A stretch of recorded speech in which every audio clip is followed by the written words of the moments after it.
Hello everyone and welcome back to GPVWC. Did you miss us? Because I definitely did miss GPVWC. We have a very special event for you here today. As some of you may know, if you've been around for a few years, at the end of the year we like to do a Race of Champions style event. Now in the previous years that's been done in the style of the real life Race of Champions, where you pitch drivers up against each other, 2 versus 2, 1 versus 1, one at a time, that sort of thing, and you have them kind of on parallel tracks going up against each other. But this year we've decided to do something slightly different. We are going for an all-out battle royale around the gear circuit, the fearsome streets of Macau, with 30 drivers, up to 30 drivers, racing these Tatus T318 Formula 3 cars, built a few seasons ago and opened in RFX 2. And as you can see by some of the things we've been seeing so far in this warm-up session, it is a very daunting task indeed. There's going to be 2 races coming up today, and there is some things in the format that are just a little bit different to what you might be used to in some of these GPWC championships, but we'll talk about that in due time. My name's Caitlin Penny. I'm being joined by, well, first of all, the cameras are being done by Fabian Jungbluth, who is also in charge of the stream. Thank you very much to Fabian for that. But also, I'm being joined by Super League race winner, the most recent Super League race winner, I should add, and an all-around lovely guy, Carlos Martin. Hello, Carlos. How are you doing today? Hello, everyone. We're doing great tonight, and it's very exciting event. And as you said, it's going to be a bit of an elimination, especially when you consider that Alex Lehoux and Alessandro Margio are in the grid. I can't wait for them to not last more than 2 laps, disconnection-wise and in the wall-wise. Yeah, that's the main characteristic of this track. The walls are a very heavy factor here, I would say. Especially, it's very bumpy, it's very easy to make mistakes, and there are corners that are really special with high elevation changes, corners that went from super wide to super tight. And let's not forget, this is one of the special events where the setup has been open, so everyone is free to develop their own thing. So we will see a lot of different performance tonight and a lot of action, especially heading into the first braking zone that Wesley Stefano is heading now. I have my tickets for Wesley to actually score a podium tonight. He did a great appearance last year in Race of Champions, and I think this year, even though he didn't have the greatest of seasons, I will keep an eye on him.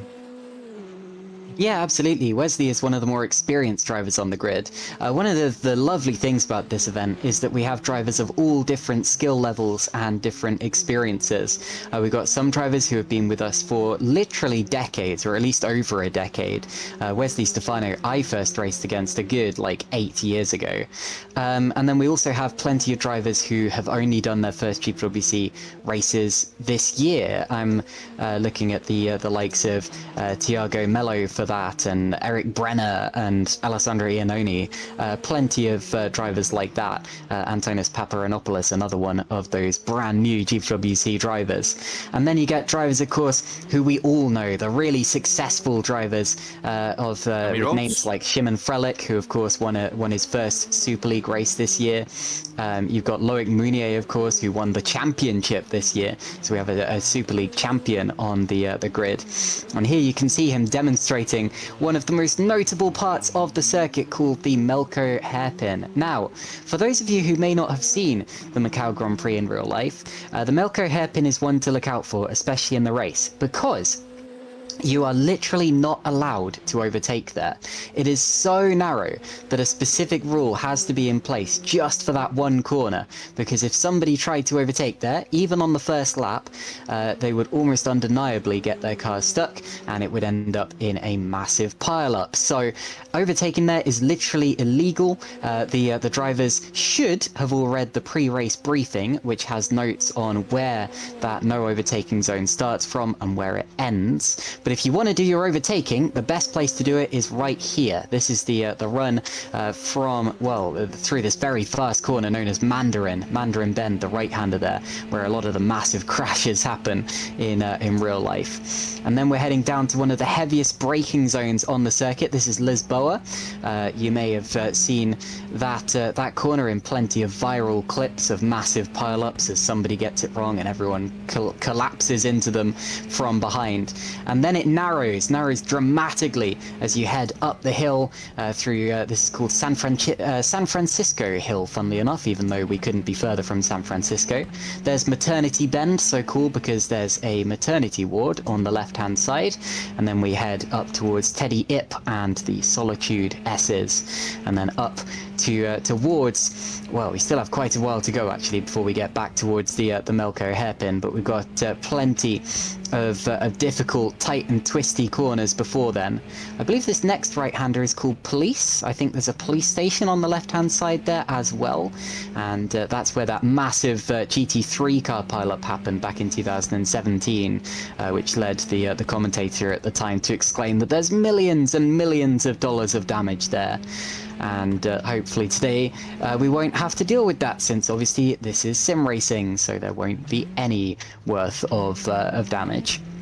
And then of course you see him going back into that hairpin, the Melco hairpin, which brings you out towards the end of the lap and the fast sweepers where you can begin to line up overtakes once again.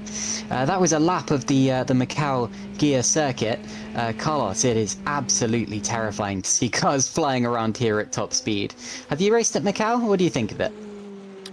I've done my hot laps back in the day, but yeah, it's not a track for me, it's a track for others, and we can see some drivers already setting really competitive laps. Alex Lehoux for the moment leading the charge. We have seen the onboard from Loic Meunier. He didn't have the greatest hairpins. He missed a lot the apex, and we have very interesting names, and you didn't shout out our commentator fellow Amir Oates, who is the GOAT, of course, and he will do great tonight, and Remco, who for sure hashtag Fabian is better, of course, who will drive tonight because yeah, he's not the best cameraman, so he is forced to drive tonight only. There's no other job for him apparently. But yeah, it's a fantastic challenging track. We will see. I think the most exciting part is the qualifying, really, where you have your own space, and it's a private qualifying, so you really don't need to worry about all these gaps that you need to generate. Especially if somebody makes a mistake, there is no room to let go some cars. And yeah, it's a fantastic track to hot lap. Not so sure for racing. Even though if it's illegal in the hairpin, I would allow it to overtake it. I mean, maybe it's a tough take, but hey, it's at your own risk. If there is any kind of collision, it would be always at responsible of the attacking driver. But yeah, I would allow it. Why not? Just add some bit of spice. I mean, it goes back to the old debate over, like, how wet is too wet to start a Grand Prix, and there's always somebody who says, well, if you're struggling, just drive slower. But it's sim racing. It's no harm, no money, no millions involved, so, I mean, it's just the sand dip is gonna spank you a bit, and that's pretty much about it, not much more. But yeah, I think it should be allowed, and maybe we do a request to the DC in between race 1 and race 2 to allow it. Maybe. But maybe. I mean, let's face it as well. There's no championship points on the line. People are still going to be taking this seriously, but also we are going to see some crashes today. That's pretty much inevitable, and I'm sure that. Even though it is certainly advised that you don't attempt overtakes into the to the hairpin, we'll see if everyone's read that bit of the briefing in due time. Now, one of the really important things about this particular event is that this is not the only qualifying session session. After this session, the top 6 drivers are going to go through to a shootout session, basically like Q3 in Formula 1. But the shootout session is only going to be 4 minutes long. And if you look at the lap times at the top of the screen, 2 minutes 07 is currently the top lap from Alex Laho. That means that if you go out, you are only going to get time for 1 flying lap. Basically, your out lap counts towards that time. So you're only going to get 1 flying lap, and then that is it, as Alessandro Maggio there brushes the wall, heading towards the hairpin.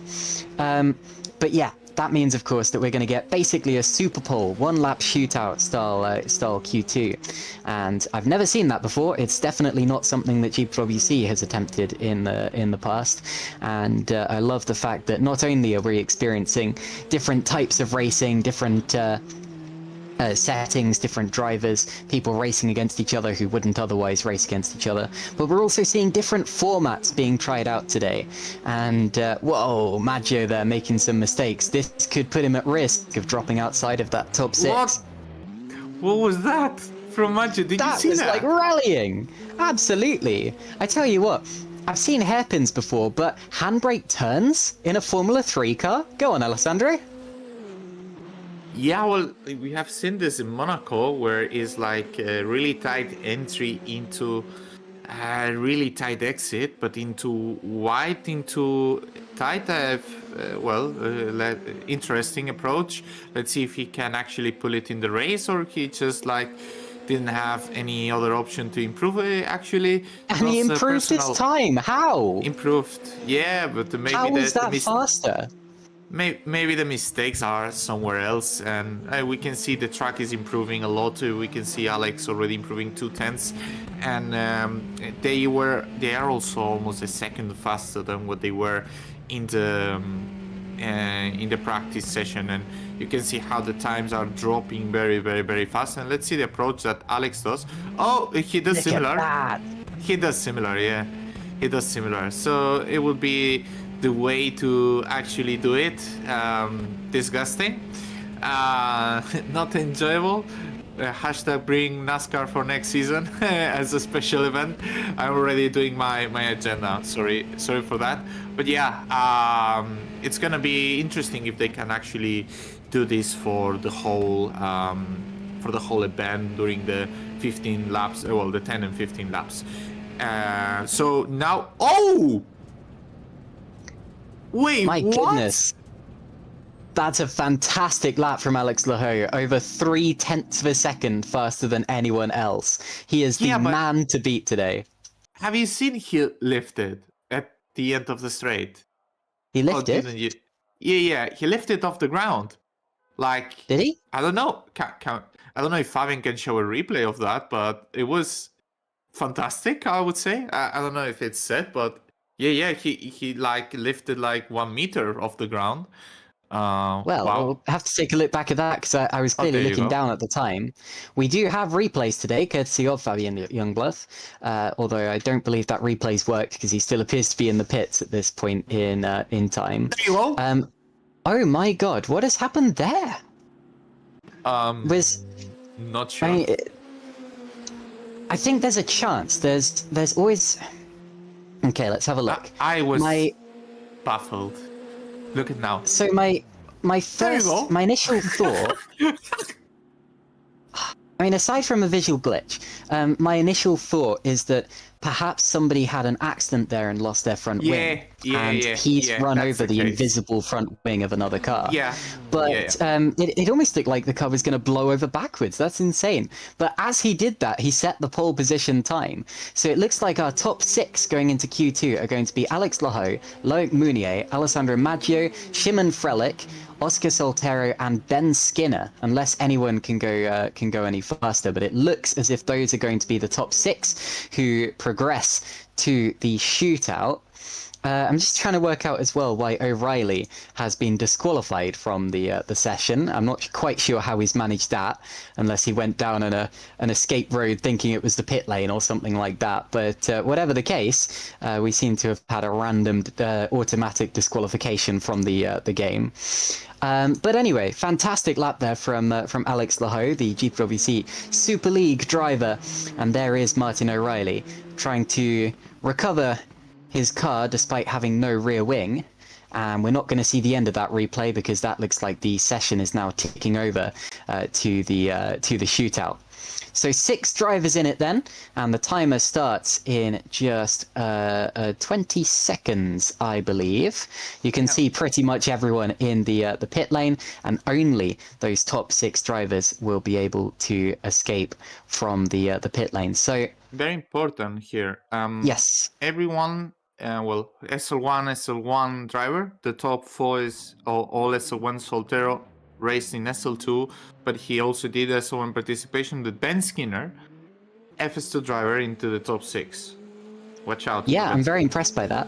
Ben Skinner does have a Super League start. He did the Brazilian Grand Prix last year for TX3, Virtual Drivers by TX3. But you're right, he is not one of the drivers. He's not one of the drivers you would necessarily expect to be in the top 6 with respect to Ben. He had a bit of a breakout year this year. He picked up 2 wins in Formula Sprint 2. But yeah, considering... Sorry, 3 wins in Formula Sprint 2. But considering he's up against the might of some of the Super League drivers, that is an excellent, excellent lap time. We have Alex Laho, of course, SL1 driver, raced for Road to Formula this year. Had a little bit of an up and down season, picked up a podium right at the start of the year. He is, of course, the 2024 Super Lights champion, so he has that under his belt. Like Mounier, of course, no one is surprised that he is in the top 6, as he is this year's Super League champion, and in theory, should be the highest rated driver out there on track. Alessandro Maggio as well is a qualifying specialist. He took 3 pole positions this year in his first full season of Super League, including right back at the start of the season at the Australian Grand Prix, much to everyone's surprise. Although let's not talk about what happened in that particular race. He does have a podium to his name at the US Grand Prix this year, although more often than not he had unfortunate disconnections because he appears to be running his computer using a hamster in a wheel, and that hamster has now got arthritis. But unfortunately for Alessandro, that did cost him several opportunities for potential podiums and high point scoring positions. He does also have a Super Lights victory from Singapore last year. Shimon Frelick picked up his first Super League win this year at the British Grand Prix. That came in controversial circumstances when Loic Mounier dive-bombed him on the last lap and ended up picking up a penalty and dropping him back behind Shimon Frelick, who was the rightful winner on that day.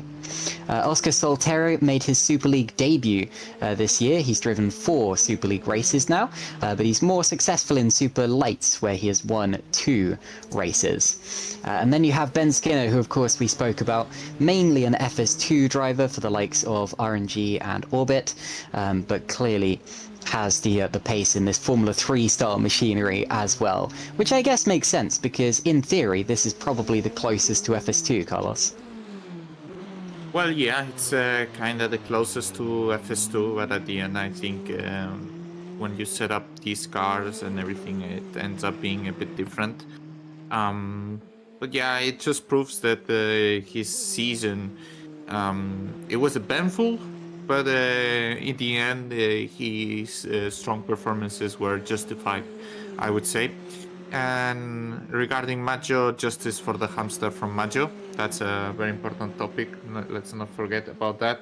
And we see the first sectors being set already. Oscar Soltero with a 14.32. The fastest so far in Sector 1 has been a 41.21. So it's just 1/10 shy from the absolute best Sector 1 so far set in the combined in both sessions. Nobody is, well, just the fastest right now, it's Alex Lecou with a 41. 16, so just 1.5 tenths faster than Oscar. So everyone is more or less in the mix right now for the pole position. 39.66 is also a very competitive lap time, although who beats it is Alex Lehoux as well, is 3 tenths faster in sector 2 compared to Oscar Soltero. So for now it looks like Alex Lehoux is the strongest man, is this man to beat, while Soltero is looking to finish the lap first. He's only heading into the last corner, very fast corner now. The finishing line is pretty ahead. And where will he finish? Skinner with the 2.87 and Soltero with the 8.1 will not be enough for pole, I think. There we see Alex Lehoux finishing the lap, improving in every single sector. Where will be set? It will be set at 7.0, 1 second gap, mostly in the third sector, half a second, probably with that, you know, slight kick in the last sector. And Macho, watch out, because Macho is 8 tenths off, so he's actually fighting it with Soltero for the second place right now. We'll see where the Italian can actually finish in the qualifying. He has to do micro correction into the last corner, and let's see where he finishes the lap at. He goes to the outside, not ideal, and finishes the lap with a 2.86, so clearly another mistake, but still ahead of Ben Skinner. And just to finish, Szymon Frelik, which with a competitive lap time so far, not good enough to beat Alex, I would say. So probably provisional for P2 for Szymon Frelik.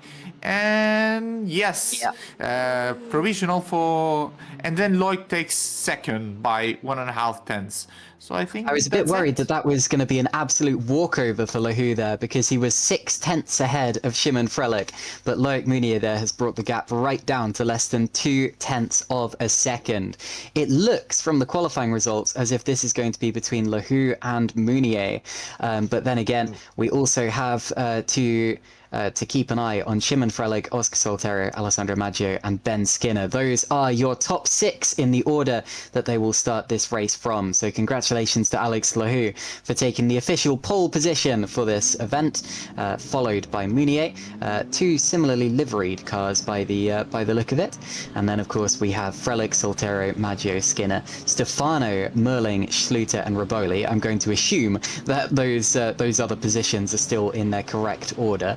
But of course, when we get to the actual race and we do the formation lap, we'll read out the actual order. Other drivers in this event include Philip Shavinsky, Thijs Jongstra, Remco de Joux, a regular cameraman who I'm required to say is not as good as Fabian Jungbluth, Tina Curtis, one of my teammates from Formula Sprint 2, then Daniel Scott, Thiago Mello, Pablo Serrano, Alessandro Iannone, Eric Brenner, and Yuri Kratojvil. Iannone, Brenner, and Kratojvil in particular are very new to GPWC. Amir Oates, fellow commentator who has done a couple of different series this year and who I met for the first time at GPWC Day. Same goes for Lorenzo Atericic-Funcic. Let's not talk about how GPWC Day karting went for him. Antonis Paparanopoulos, 23rd, then Martin O'Reilly, who was inexplicably disqualified. No reason as to why. And then Juho Sopanen. I was asking drivers for fun facts about themselves before this, and Juho said, fun fact, I do go-karting, which is a fun fact, but I would like to know more about that. Do you do competitive go-karting, Juho? Do you go-karting in your free time? Who knows? But anyway, there is our 25 strong grid of cars. And in just under 4 minutes, the session should take over, and we should be ready to go racing for what will be... Actually, we should talk about the format of this event. So, there is going to be a 10-lap qualifying race. That will do nothing except probably let us know the state of play and also set the grid for the main race, the second race, the Grand Prix, and if you will, it's kind of like the actual format for the Macau Grand Prix, and that will be a 15-lap race, which should take us just over half an hour and should decide the overall winner. So that's how it will stand. There will not be much of a break at all between those two races, only about 5 minutes for the drivers to catch their breath. That is not much time at all, and that's only the amount of time that they have before they get going for the qualifying race as well. So Carlos, What do you think of this? What are you looking for as the lights prepare to go green? Well, I mean, I think the first race, the important is to not take risks, ironically, especially if you are in the front group, considering it's a qualifying race, really, rather than anything else. So the important thing is to just not crash the car and not to start at the very bottom of the pack. I would say if you start in the last positions in race 2, you have no options. Of course, if you're at the end, you must take risks now. It's not over. But yeah, I think that would be the approach. And then in race 2, you can maybe take more risks if you're at the front, because in events like this, I think the only thing that really matters is to finish P1 or in the wall. So yeah, nothing else really matters. So yeah, just put yourself into a good position for after race 1, being in the top 5, 4. Yeah, I think it's the as we see some heavy rear sliding. Yeah, I think that would be the case. Indeed. So, I'm sorry, I'm just looking at the YouTube chat as well. We've got more people than I'm used to seeing this early in a broadcast. Fantastic stuff. Oliver Terrace says, so I mentioned earlier, we're definitely going to see some crashes today. Oliver says, some crashes is generous. Nice track. Indeed, the track does certainly lend itself to a little bit of chaos. I'm just hoping that it doesn't turn into an absolute wreck fest today, because we still want to take this nice and seriously, or at least as seriously as you can take an end of season Macau Grand Prix special event. I'm going to talk very quickly about how these drivers actually qualified for this event, because, as I said, this event has its roots in the Race of Champions that GPVWC ran. We've kept that sort of qualifying system where the basically, Shimon Frelick has very kindly put together a ranking system, basically an ELO system. Whoa, big spin for Juho Soppinen there. Good job, this is just warm-up. But yes, the ranking system takes into effect a bunch of mathematical features, and it works out exactly who should be ranked where among all of the GPWC drivers who have ever competed in GPWC. And that means that we now have basically a list of all of the drivers and where they stack up against each other, at least according to this ranking system.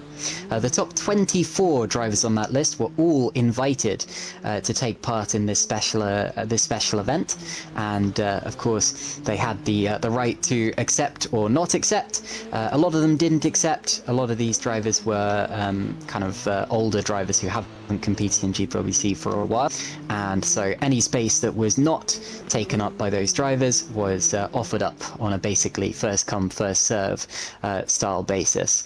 So that's why we have a lot of newer drivers here, where people have seen that there's an event on and have gone, oh, I'll have a crack at that, and they've put their name in.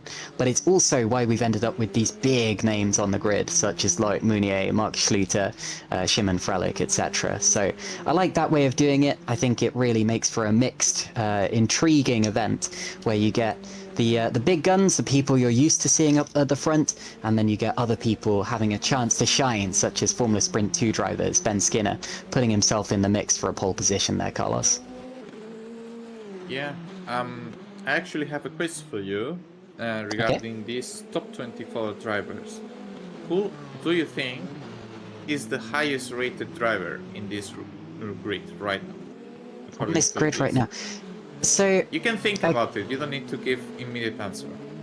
So I think logically it's got to be someone who's been around for a little while, because yes, the most successful driver on paper is probably Loic Mounier, because he's the only Super League champion here. However, I believe the ELO system is based also on individual race results, and he's done fewer races. So I'm going to say that it's someone who's been on the grid for a bit longer. Maybe Mark Schluter? No. No? Who would it be? Someone who had a problem from Mark is that you need to take into account his 2025, which was not the strongest, That is true. and then it just happens that is not there. But there is someone else. Come on, you can give it another crack. Okay, Shimon Frelick. Yeah, there you go. Which is funny because he was one of the he is basically the person who programmed the ELO system, but there you go, I guess. I'm a bit confused as to why we've now gone into another warm-up session, since I was pretty sure that warm-up session just came to an end. So, any ideas what might be going on here, Carlos? Yeah, it's just maybe they're just adjusting a pair of things to the server, or maybe they're waiting for someone that is missing right now, or maybe toilets or whatever. So it should be like pretty much all these facts. Yeah. Fair enough, fair enough. Yeah, for the rest of the grid, I was trying to find out who was the lowest rated, but I mean, we have some new names today, even making the first appearances today in GPV. So yeah, it's normal that those names are the lowest rated drivers. But yeah, the highest rated is Shimon Frelick, and then it comes it comes Loic Munier, and then I'm scrolling down from the active drivers that would be here. Well, you need to actually scroll down quite a lot, to be honest, because Alex is not really high rated. Alessandro is not really high rated. So in terms of drivers who are making their very first start in GPWC... It would be Mark. Mark would be the third highest. Yeah, would be the third one. Although Mark is the 48th highest rated in history of the GPVWC career ladder. That is true, but again, a lot of the people from, quite high up on the Super League ratings are people who haven't competed in a little while. That's just kind of how these things work. But Mark, of course, a Super League race winner, so I'm not too surprised by that. In terms of drivers who are making their debut. Sorry, Carlos, go ahead. Sorry, go, Caitlin, sorry. Well, I was going to say, I don't recognize the name Martin O'Reilly. This should be his first race event with GPVC, am I right? Serrano, cool. Yeah, Serrano. I don't think he raced before. Maybe I'm wrong. I'm pretty sure Serrano didn't race. But you are right, Carlos, I did just interrupt you. Were you... Sorry about that. Oh, no. Don't hesitate. It's alright. It's a dynamic conversation, no? It happens. Fair enough. I think it's just Serrano that is new. Yes. Martin O'Reilly could be. O'Reilly. Yeah. There are a lot of drivers who have only recently made their first starts in GPWC. I mentioned earlier Thiago Mello, Antonis Paparanopoulos, Alessandro Iannoni, and Eric Brenner. There are a few other drivers who have only done a couple of seasons. Tina Curtis springs to mind, but then of course she made her debut back in 2023 in the Academy Series. So there are a few people who have kind of dipped their toes into the water with GPWC, but haven't really committed to a full season of any particular championship just yet. And then of course you have other drivers who, as we said before, have been around for donkey's years. Wesley Stefano, I think, probably could actually consider himself to be the most experienced driver on the grid, at least in terms of sim racing as a whole. First raced in GPWC in 2015 in the Academy Series, so that means his GPWC career is a whole decade old. Fantastic stuff to still see him hanging around. And to be honest, I think it's a bit of a shame that we don't have more old dogs, as it were, on the grid. I know you were offered a space here, Carlos. Why did you turn that down, I wonder? Wait, what?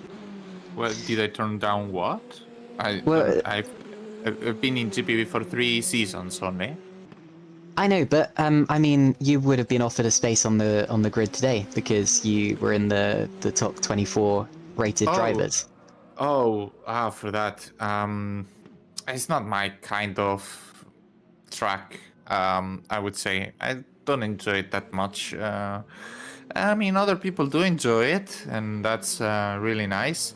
But yeah, it's just I'm also very focused right now in the modding for the next year's car for SL1. That is taking a lot of effort right now. We're a bit delayed at this point. It's not a big delay, but my focus is on that right now. But I wanted to make a bit more of a quiz to you. Interesting things. Who do you think is the highest rated driver in the rating ladder that Shimon created? Well, I looked at this the other day, and I think I've already forgotten it. No, yes, then it's good. Then it's good. I'm gonna Who do you say think it is? I'm gonna say Yannick Bock. No, it's not Yannick Bock. Yannick I Bock, will okay. say it's a current active driver. Jan Grankvist? No, Jan Grankvist is the third highest rated driver. Only third. Jarl Tyen. No, Jarl Tyen is 15th. Good lord. I guess, yeah, I guess he's been a little inconsistent the last few years. Tom Stevens? There you go. Tom Stevens. Tom Stevens, wow. Is not only the highest rated driver, is also the driver who has the highest peak, according to the system that Shimon created. It's not even, well, yeah, well, the two guys that have the highest rating and the highest peaks were Tom Stevens and Yannick Bock. Those are the top two, and then the rest are like way behind. It's not even close. Wow. Yeah. Interesting to see that that the system rewards people who have been consistent rather than outright brilliant. I'm not saying that Tom Stevens isn't brilliant, but he's never been a world champion. So it's interesting that he's at the top despite that.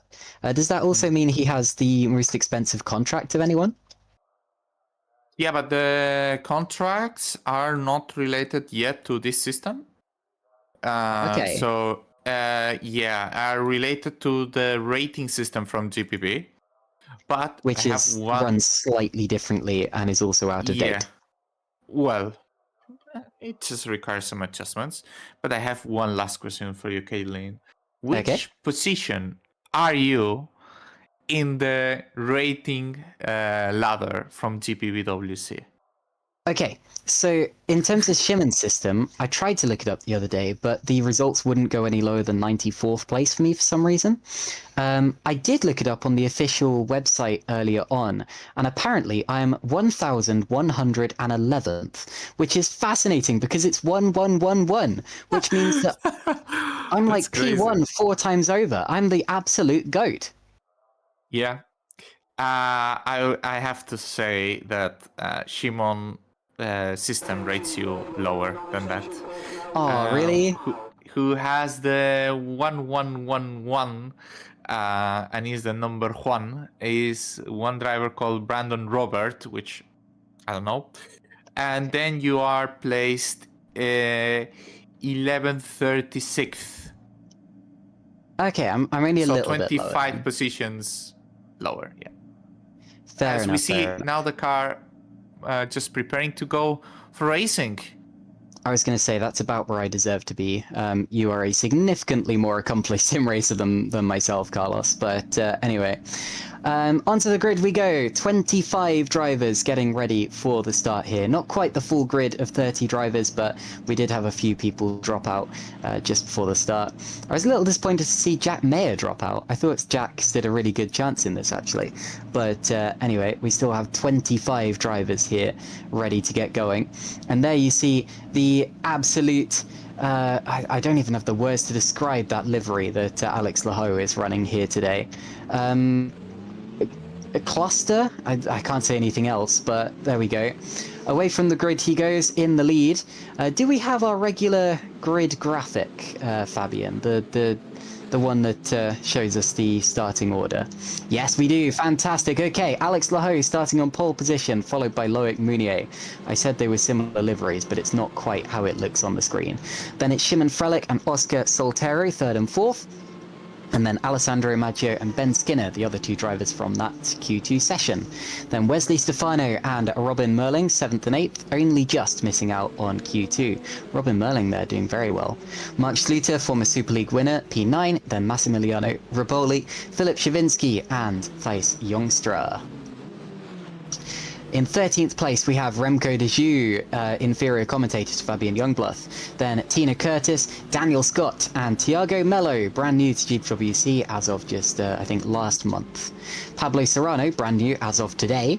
Then Juho Soppanen, Alessandro Iannoni, and Eric Brenner.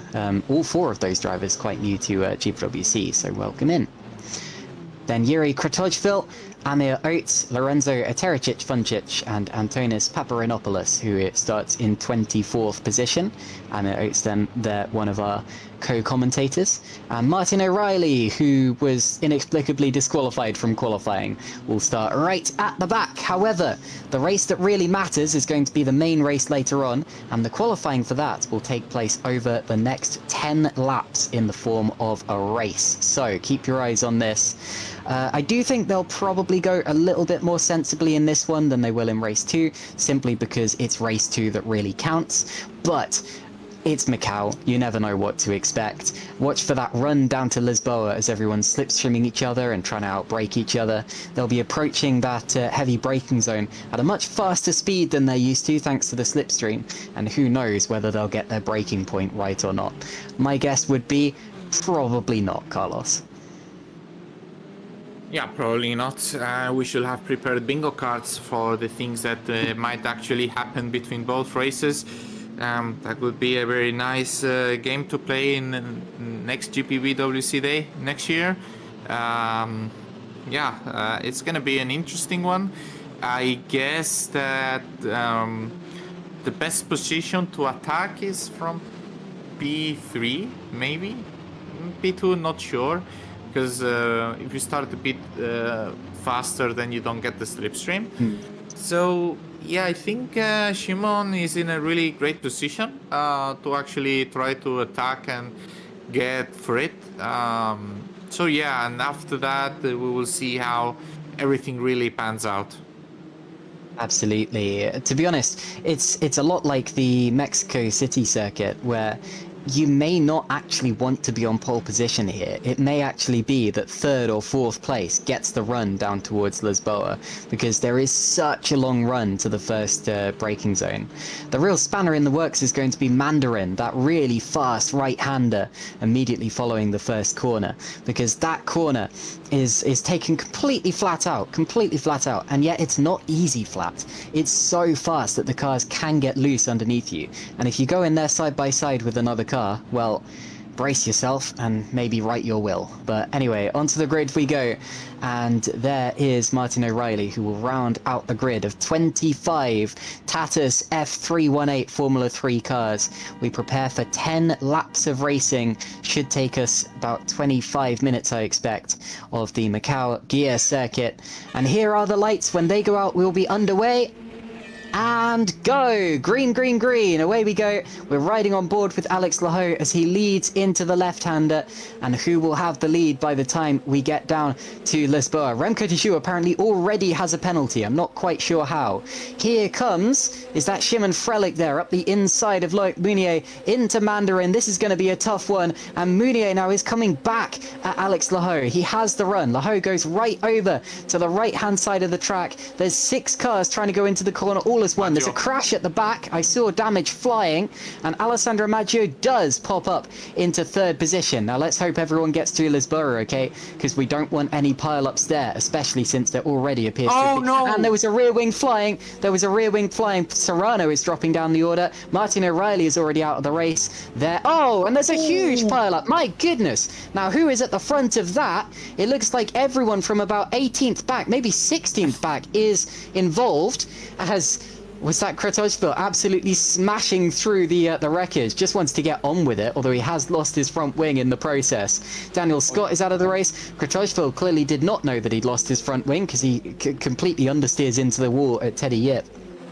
And we're going to see a replay of the start from Martin O'Reilly's point of view as he's going to get involved. There's a three-wide collision and wham into the inside barrier. Spears across the track into the likes of Daniel Scott and some of the other drivers. There's lots of damage and a fire. And Martin O'Reilly is well and truly toasted. Here's Filip Szywiński going into Lisboa. And he may have been involved in that secondary pile-up. Now where's the rear wing that goes flying? There it is, and there's the pile-up, and one of the red and black cars, the default liveried cars, goes over the top of everyone else and is still up there as other drivers start to absolutely ram their way through. Just screw this, I'm getting out of here, no matter what damage I pick up as a result, and out they go. Alex Lahoe currently leads the race, followed by Loic Mounier and Alessandro Maggio. And the DNF list is a bit more extensive than that. We've lost Serrano, Szywiński, Scott, Oates, and O'Reilly. We wait to see if anyone else is also an early casualty. There may also be drivers coming into the pits at the end of that first lap. And look at them all fanning out now. Maggio going free. Well, Maggio's under attack here from Frelick and Soltero. Soltero's in the middle, I think. He goes through into 4th position. Frelick holds firm in 3rd place. And you see a rear wing still there, a remnant of that first lap collision as Juho Soppanen comes into the pits, presumably to repair that damage. Frelick's on the inside, Soltero on the outside. Up in front, it looked like Lahoe and Mounier were going side by side up the course. Ooh! And there was a yellow flag, and off goes Raboli. Raboli is in the wall as well now, and Maggio has passed Soltero for 5th place. Never mind, Soltero is back through, so they're still scrapping as they go up the hill. Maggio on the inside, that is not an overtaking opportunity, and yet he's going to get mugged now by Wesley Stefano in this contact. And Maggio's into the wall. Oh, and also involved is Youngstra, is that? Thijs Youngstra caught out with nowhere to go. Robin Merling caught out with nowhere to go. Youngstra has lost his front wing. Absolute carnage, and Maggio resumes the race without his front wing. Goodness me. Oh, and Raboli's out of the race. Carlos, I've barely given you a chance to speak on this first couple of laps, but what do you think of that? I think the region from Madrid was 10 out of 10. It was absolutely fantastic. This is the kind of racing that we can expect from tonight. I was very surprised that already Maggio lost 2.7 seconds to the front pack after one lap, essentially. And yeah, Mounier was actually attacking Alex at the early stages of lap 2. And we will see how this pans out, really. Looks like Mounier did a mistake or something, and then Alex was able to open a gap again. And right now, I think the main fight was between Schluter and Tina. Those are the drivers who are closer to each other, I would say. And it was not Wesley who tapped Maggio. It was, as we see, fastest lap from Alex right now. It was Robin Merling, actually, who tapped Alessandro. So as we see that apparently for Massimiliano, it was a pedal issue. And it's important to actually finish the race because it doesn't score points, but it's important to qualify as high as you can for race 2. You never know when really another incident in the front can happen and you can sneak in so many positions. So yeah, I think it really is still good chances for all the guys who are repairing to gain some positions of drivers that are maybe feeling the pressure. And we can see that Shimon Frelick is actually catching on Loic Mounier. Probably Loic tapped a wall or something, and then you just lose performance from that. And we can see that Shimon and Ben are actually catching up on the current Super League champion. Indeed, I'm afraid to say that Yuri Kratochvil is also out of the race now, so only 18 cars remaining from our 25 who started, but you're absolutely right that it is worth carrying on if you indeed can. Alessandro Maggio made it back to the pits, and he is now back in the race, but in 14th position.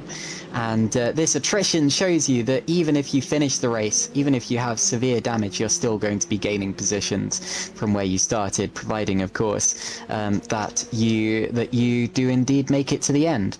Alessandro Maggio back on the road and actually has some clear track in front of him, which is a rare luxury here at Macau that he can now explore and enjoy. Apologies to Wesley Stefano for saying he was involved in the incident earlier on.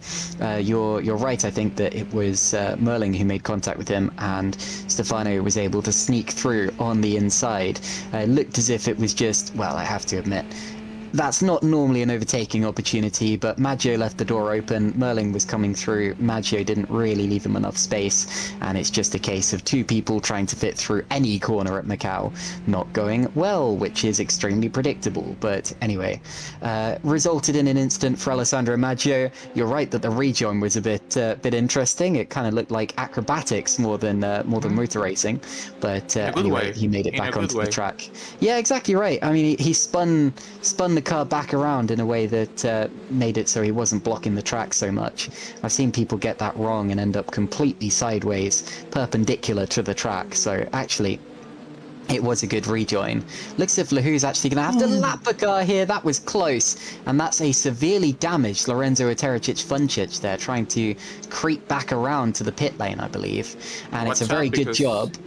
Yeah, he's completely crabbing. Look at that. Very good job that Alex did manage to make it back to the make it through. Now Lorenzo's got a, I think, broken track bar or something, and he's smashed it into the wall. Now he'd do a good job to pull this up here because he is clearly not in control of his car. He's bouncing across the track from one side to the other, and every time he finds grip, the car jolts one direction or the other. So he is going to take out one of the leaders at this rate unless he pulls it up.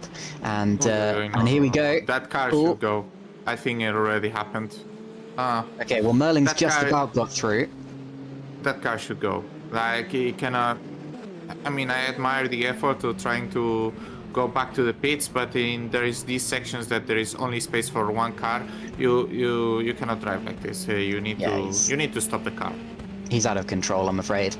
And I would be very disappointed if I was taken out by a driver like that at this stage in the race. Youngstra is out as well? Yes, I'm afraid to say Thijs Youngstra is our latest retirement, so 17 drivers remain. 16 if you discount the one mobile chicane out there in Lorenzo Otericic-Funcic. But anyway, on to the halfway point in the race. Alex Lahou still leads, followed by Loic Mounier and Shimon Frelich. Frelich, though, is right on the back of Loic Mounier. He's been reeling him in hand over fist. We're now watching Oscar Soltero, who has been doing similarly to Ben Skinner. And as they go through Mandarin, he's going to slipstream him all the way down to Lisboa. And you can see the move happening up in front with Frelich up the inside of Mounier. And he's going to get through there. Easy peasy, but he's got to make the braking zone, which is much easier said than done, considering you approach the corner faster than you would expect. A couple of years ago, the Macau Grand Prix here was run with Formula 3, like FIA grade Formula 3 cars, not the old European Formula 3 cars that these are based on. And those cars, of course, had DRS, which they were able to use down that straight. And every time somebody opened the DRS down there, they would always misjudge their braking zone and have a massive lockup or even miss the corner entirely. It was pretty sketchy, and I'm kind of glad that they don't do that anymore. Nowadays, the Macau Grand Prix is run with Formula Regional machines, and there are also, of course, events for touring cars and GT cars, and even motorbikes, which are also unbelievably dangerous, and I have no idea why they still run the motorbike race here at Macau, considering it seems like every year there is a serious injury. Well, because people die doing it, Carlos. They want to. It's I don't know about better to that. do it in a closed track rather than doing in the street, you know, I would say. You assume the risk, you're an adult, and you assume that things you take, and that's it. Fair enough, but it still seems over the top to me. But anyway. I think Isle of Man is even worse. Oh, it is, 100%. Anyway, Loic Mounier here is now faced with the back of Shimon Frelich's car, Of course, earlier on in the race, he was faced with the back of Alex Laho's car, but Alex appears to have absolutely checked out now. He's 5 seconds out in the lead. And Frelick and Mounier fighting for second position. Can Loic make it so that Frelick doesn't check out similarly to Alex?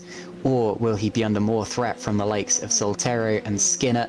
Wesley Stefano is 3 seconds back, just kind of holding position, waiting for something to happen up there.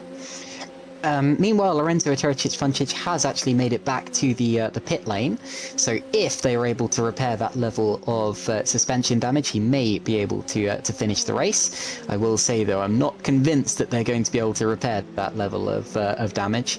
Sometimes... Ooh, and a bit of a hit of the wall there from Oscar Soltero and from Loic Mounier. I'm sure they've all tagged the wall at least once by this point in the race, but that is Macau for you, Carlos. Yeah, well, we can see he's really struggling with the rear end of the car, probably just a small tap, and you can see that many drivers had this bent suspension. And yeah, well, but it's interesting to see that there are some attacks, and we can see here Anthony's just trying to go looking the 2 drivers he has in front of him, Eric Brenna and Alessandro Iannone, just pulling moves on each other right now and maybe seeking for his own opportunity. And well, I don't think we will see overtakes in this area, but you never know. It's very close, but no, he will just wait behind. That's the smart thing to do. Just wait for your own opportunity at the straight. There are quite some laps still to go. There is no really any reason to rush yourself to pull a move. Exactly right. This is Teddy Ip corner, and then up towards the section including police. And you can't really overtake on this section of the track unless your opponent gets it very, very wrong. But to be honest, if that happens, they usually end up in the barrier anyway, at which point it's not really considered an overtake. No one seems to have told Eric Brenner that, though, because he is all over the tail of Iannone. And a big twitch for Iannone there. I keep going to call him Andrea Iannone, but I believe that's a motorbike racer, isn't it? From a couple of years ago. That's Andrea Iannone, but he's Alessandro Iannone. Exactly right, but yes, anyway, I'll have to get used to that. Down into the hairpin, this is the place where you're not allowed to overtake. Look out for the marshal box on the left, which is about there. You can begin to overtake again after that marshal box, and this is where the circuit opens up again. So you can see Brenner going for the move now, taking a look to the outside. Unable to make the move just yet, but a big twitch rate, and only get into the wall goes Brenner. That's a big hit, front and rear off the car, and he's going to have to make it back to the pits. He's currently perpendicular to the track, so hopefully no one else coming through, but Brenner rejoins the race and will now escape into the pit lane. I'm afraid Lorenzo Tericic-Funcic has now retired from the race as well, so there's only 16 cars remaining, and some of those a little bit more damaged than others as well, as we're going to see a replay of that. It looks like Brenner was just caught out a little bit by Iannone twitching on the exit of the penultimate corner. You can see it from on board Iannone. There's the twitch, and was there a little bit of contact, or was it just a reactionary twitch from Brenner? Whatever the case, the incident was the same, and into the wall he went at a pretty hard, pretty nasty angle, Carlos. Yeah, I mean, yeah, it was probably not worth to just show your nose there, knowing that you will just end up doing the move in the first braking zone of the track. Yeah, so it's just a bit unfortunate. I was checking the lap times from Alex and Shimon, and they are starting to do similar lap times. Alex is still 1/10 faster than Shimon, but he seems to... And that's Paparanopoulos, is it? No, it's not. Alessandro Iannone. No? Indeed, my apologies to Antonis. Alessandro Iannone has indeed smashed it into the barriers. It looks as if he misjudged the inside wall and clipped that. So we're going to see a replay of that now. He suddenly became a tripod as he went through the corner, and cars are unfortunately designed to be run on 4 wheels. There's the contact, there's the impact, and he is a long way from the pit lane, I'm afraid, running on those 3 wheels, so hopefully he stays out of people's way as he makes his way back, and he's out of the race, as expected. So 15 cars remaining! Oh, no! And that might be about to shrink even more. Tiago Mello and, was that Robin Merling or Paparanopoulos? I think it was Paparanopoulos. We're going to see a replay. It is What's up? Papanopoulos. So I believe it's going to be a mistake from Antonis, and then Mello has nowhere to go. There's the mistake. He's in the wall. My goodness. Now, normally you're not going that wide into the corner, but I wonder whether Mello... Yeah, I wonder whether Mello just kind of... Well, no, I guess you do to line yourself up, but I wonder whether Mello just followed him in sympathy. But whatever the case, both of them are severely damaged now, and we may have even fewer finishers than... Oh, and there's the secondary impact. You actually go that wide, and the problem is that if you go the inside, there are very high chances that you hit the outside wall when you exit the corner. So yeah, well, we are seeing Soltero approaching on Loic Munier, struggling with the car right now. With the rear end, we saw him having some slides on the rear. Those two, funnily enough, they're going to be teammates for next season in Spark. So it's a good moment to actually show up who the big gun is going to be next season, maybe. Just noticed that Maggio's in the pits again. I understand why Papanopoulos and Mello had to come into the pits on that lap, but something else happened to Alessandro Maggio, and Juho Soppanen has now retired from the race as well. So only 14 cars remain in this one, with 2 of those currently in the pit lane. It's absolutely a race of attrition. The main race will be exactly the same, and this is why being a consistent driver who can stay out of the barriers is going to reward you handsomely. Oh, and Stefano's got damaged now. He was doing so well. He was running in 6th position in this race, but he's crabbing, he's missing his front wing, and he's making his way into the pits. So that puts Much Schluter back up into 6th position now. And we're going to see a replay potentially. I think he's already hit the wall, because he's already crabbing at that point. And then just overshoots the hairpin and hits the wall again. But I think he already had suspension damage and was in a whole lot of strife for his own reasons. Soltero overtakes for P3 through the outside into the first braking zone, and well, you can see here how bent the steering wheel from Loic is. You can see it's like 30 degrees to the left, and that's the thing on this car. You cannot repair the suspension in the pit lane, so he just needs to go like this until the end. And that's why it's so important to actually not touch the wall. And it happened to him in the second lap even. So, yeah, well, he will have his chances for the proper race. Oh, as we see another one. That was Remco Dizou. Yeah, it was Remco who was a lap down. I was a bit worried there that it was going to be one of the leaders because they were coming up to that area, but no, Remco is now out of the race as well. But yes, you're absolutely right. Loic has been carrying this damage for quite a long time in this race, and it's been affecting him. But all he's got to do now is bring it home. And as Loic is a champion in Super League, he knows the importance of consistency. Loic, I believe, finished every single race in the points this season, and he was very close to that barrier there. Just one more lap to go now for these guys, and they will set themselves up with a very nice grid position for this second race. Loic's just got to keep it out of the wall for another lap of the circuit, which is much easier said than done. I will say something. I think I have the reason why Alex is performing in this session. It's because it's a qualifying session technically, so it's still able to perform. So let's wait to the actual proper race if he is able to pull it all together. But nevertheless, he was the best driver from the qualifying race.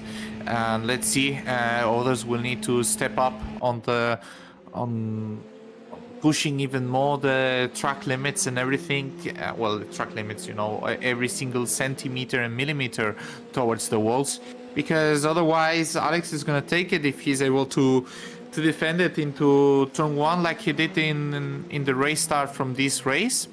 Yeah, he just needs to make sure to not have any contact, and the car is perfectly without any damage, and then he's the man to beat for tonight. He's got to look out for any back markers and damage that they may have spat onto the track as well, because Wesley Stefano is out of the race now, so only 12 cars are going to see the checkered flag in this one at this rate. Alex Laho just has a few more corners to go, admittedly still quite a lot of distance to go, since there's a long straight connecting the penultimate corner, or first of all the hairpin to the penultimate corner, and then the penultimate to the last corner. But he's nearly there. Alex has kept it nice and clean, and we still, yeah, and look at that, my goodness, properly like go-karting his way into the Melco hairpin there. That was spectacular stuff. I saw someone doing that in a front-wheel drive touring car a couple of years ago, and it made my breath, it took my breath away. But to do that in a Formula 3 car as well, that is absolutely fantastic. Alex Laho has driven a superb race, but remember, this is only the qualifying race. Technically, it's only qualifying. So yes, he will win, but he's still got to do it all again over 15 laps. Even so, great opening there for Alex Laho. No wheelie across the line for us? Nah, that was just reserved to qualifying. And then he spins the car out, which you're technically not supposed to do. The safe zone is after the bridge, but hey, he made it. Shimon Frelich is second. Whoa, and nearly gets taken out. Oscar Soltero will be third, followed by Loic Mounier, Ben Skinner, Mark Schluter, Tina Curtis. Good drive from Curtis there. Robin Merling, Tiago Mello, Eric Brenner, Antonis Paparanopoulos, and Alessandro Maggio, who will finish in last position after 2 pit stops. But that shows you the importance of finishing in this event, because not only has he finished, but he's finished in the top half of the drivers who took part in this. Of course, 12th position, that's above the midpoint of this grid, and that means that he's actually still in quite a good qualifying position for race 2, simply by virtue of having finished the race. Is Tina Curtis coming through? Well, she's just finished the race actually, so I think everybody's crossed the line now, everyone who needs to cross the line, and that means that is your official order from race 1, and we can get set to go for race 2.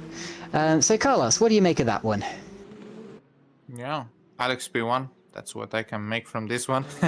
No, I'm just kidding. But it's very important to not tap any wall. I think this was shown by Loic. He was pressuring Alex in lap 2, and then he completely disappeared, and others were able to capitalize on that. So, yeah, I would say try to not take any damage, and and always take the inside, I would say, for turn 1. It's better the other one to have the outside, and if there has to be contact, just make sure the other one touches the outside wall and not you the inside wall. I think from Alex it's gonna be difficult to keep the position. I think the approach from Loic was really nice into the start, because he started a bit slow. He was able to straight away take the slipstream from Alex, but we saw Alessandro coming from behind and taking so many positions. So maybe you have to take the slipstream until the very end, and then pull a dive on the inside and just make the move stick and make them scared, and just take that mental advantage. I think maybe some of the people is not aware of how important it is to not have damage, and you can play that on your hands, on your cards. Indeed, a last lap lunge may not be as risky as it sounds. So, all that still to come. I think we should take a very short break, actually. I, for one, need the loot. Not that you all needed to know that. But we will be back in just a few minutes' time for the main race, race 2, here at Macau.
Hello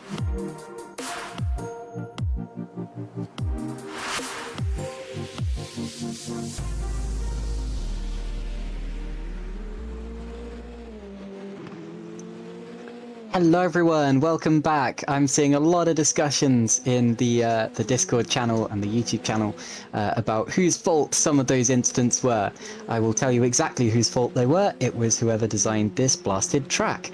But yes, anyway, we are getting ready for the second race here, the main race, which will be 15 laps as opposed to the 10 laps that we endured in race 1. Less than half of the cars finished that 10-lap race, just 12 out of the 25 starters. I'm hoping that in the second race everyone will have learnt a little bit about respecting the limits of Macau. Although, to be honest, the second race they have even more to race for, so what I'm saying is hold on to your hats, this one's going to be interesting. The real question is going to be, can Alex Laho hang on to it? He has been absolutely imperious so far today, taking pole position. He was fastest in the first qualifying session as well, and then he won that last race by over 5 seconds, which in GPVWC is quite a lot of time. If he is able to lead off the start going into race 2, he may be able to pull out that gap that he brought before. Although, of course, you still have the question of if another driver can stick in his slipstream, could they still have a shot down into Lisboa on lap 2 or lap 3? Really, we've just got to hold on and see what happens. But Carlos, it's been an interesting one so far. I'm sure it's pretty much exactly what we expected from Macau. Yeah, we expected the incidents and we expected some overtaking into the first braking zone. Yeah, well, it just demonstrated that even a small tap into the wall can be very hurtful to your options for winning the race. Hopefully some drivers in the back actually take it a bit easier. Not sure if it's going to be the case. And let's see what happens at the front, because yeah, we have seen surprisingly more overtaking chances than actually I expected. So maybe there's not really a reason why you should panic and attack in the first lap, to be honest. Yeah, of course we want to be P1 if possible. You have cleaner and you have way less chances of, you know, finding other crashes, let's say. But yeah, and the other question mark will be the lapped cars or the damaged cars, how you manage them until the end of the race. It's gonna be very important how to manage that, and hopefully we don't see any incidents between lapped cars and the leaders. You are right, though. It's not impossible to overtake here at Macau, especially when if you look at the track map, you can see that it's half and half. You've got that very fast section all the way up from Fisherman's Bend to Lisboa, basically half the track in terms of distance. And then, of course, you go into that much tighter section where you shouldn't even be thinking about an overtake, let alone attempting one. And it means, of course, that if you can hang on for that whole second section of the track, you get back to the faster bit and you can line up another overtaking maneuver. And it also means that you have to be in one piece to do it. So that's, I think, the most important thing about racing here at Macau. It's a very long circuit, as you can see, 6.1 kilometers in length. To put that into perspective, the lap times here are about 2 minutes and 10 seconds. That's about Spa distance in terms of overall lap times, and Spa is the longest circuit on the Formula 1 calendar. So it's still a reasonable circuit length. It's not like Nordschleife length or anything like that, but it's possibly the longest street circuit that I know of, at least, you know, now that silly events like the Targa Florio and the Mille Miglia don't happen anymore. Isn't that longer, yeah. though, Caitlin? I think, isn't Baku about the same length? I'm going to look that up. It could be. It could be, because right now... Oh, it's a bit shorter. It's just 100 Oh, wow, meters shorter. you're absolutely right. Baku is about it's 0.1 of a kilometer shorter than this circuit. That's quite close actually. So yeah, Baku is a good comparison to be honest in terms of this track, and also in terms of the setting, kind of right alongside the sea. Of course, Baku is alongside an inland sea, the Caspian, whereas this is alongside the Indian Ocean, if I've got my geography correct.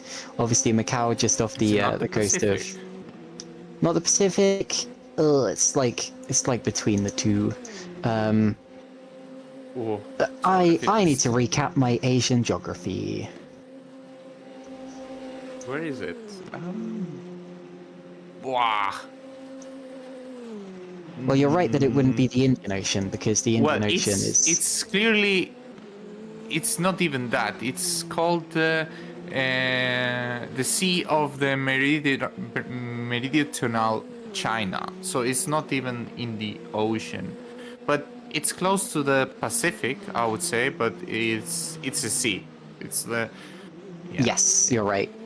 But yes, my apologies. It is clearly not the Indian Ocean because that would be on the other side of the Philippines. So that's my bad.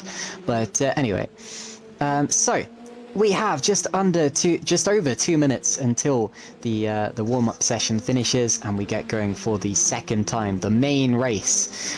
Anyone who finished that first race is in a pretty good position, actually. Anyone who finished is in the top 12 spaces, the top 6 rows on the grid. And with the slipstreaming that we saw down towards Lisboa, you could start in P12, you could be P5 by the time you get there. Who on earth knows? If you did retire in race 1, that's not to say that your chances are nil. You just need to avoid the carnage because I'm pretty sure that there will be some more carnage. I'm already seeing some missing front wings and rear wings lying around the track in this warm-up session, and that's before the race has even got going. So expect a little bit of carnage, and if you're at the back, expect to have to dodge a few of those incidents. Not meaning to talk about myself a lot, but I remember I did an event at Macau a little while ago with a series called Sim Racing Online, and I think I won. No, so I won the main race, but we did it a weird way where there would be points kind of added up between the main race and the qualifying race to determine the overall winner. And in the qualifying race, I was taken out by another driver who spun in front of me, and then rather than just holding the brakes and waiting there, kind of rejoined straight into my path and caused a massive pile-up. You really cannot afford to do that at Macau because you are not going to be the most popular driver at the end of that one. I ended up losing that event despite having won the main race, which certainly didn't go down well with me, but whatever the case. That's a long time ago and a completely different series, so I will stop rabbiting about it. But also that's the problem with Macau. If you have a spin or something like that, the walls are right there. How do you spin, turn your car back around, get it pointing in the right direction again? Unless, of course, your name is Alessandro Maggio, in which case you're clearly a master at that. I agree. I really agree. It's gonna be. I wonder. 15 laps is a pretty long shot. I wonder if they will actually struggle with tires and some more tire management comes into place. I haven't spoken with any of the drivers, but I can give you some fun facts about Macau, not racing related. Of course, the economy of Macau goes around gambling. That's one of the main key points of their economy. It's actually, by a fun fact, it's the only place in China where gambling is actually allowed. That's a fun one. So I think it would be now a nice time that we gamble our race and event winner for tonight, Caitlin. So who is it gonna take it for you? Shimon Frelick. I'm going to say that Frelick has the maturity to do this. I'm not saying that Alex Lahu is immature. I'm just saying that if you have Shimon Frelick... Yeah. Sorry? He's too small for it. He's not big enough for it. That's why you take Shimon, who is a big one, no?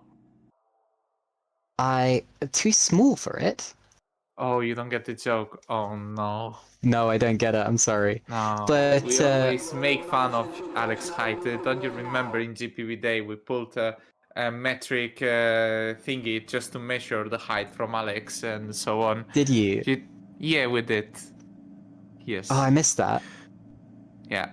Yeah. I'm gonna take Alex just for, he can take his lonely W of the year and he can brag about it, and so he can just have a bit of copium. Yeah, apparently he's just the best from today, and let's see. But I'll take Alex. I'll give him Yeah, that. okay. I mean, it is hard to bet against Alex, especially after qualifying in the race. However, you were saying earlier you expected him to crash out, so you've changed your tune. Yeah.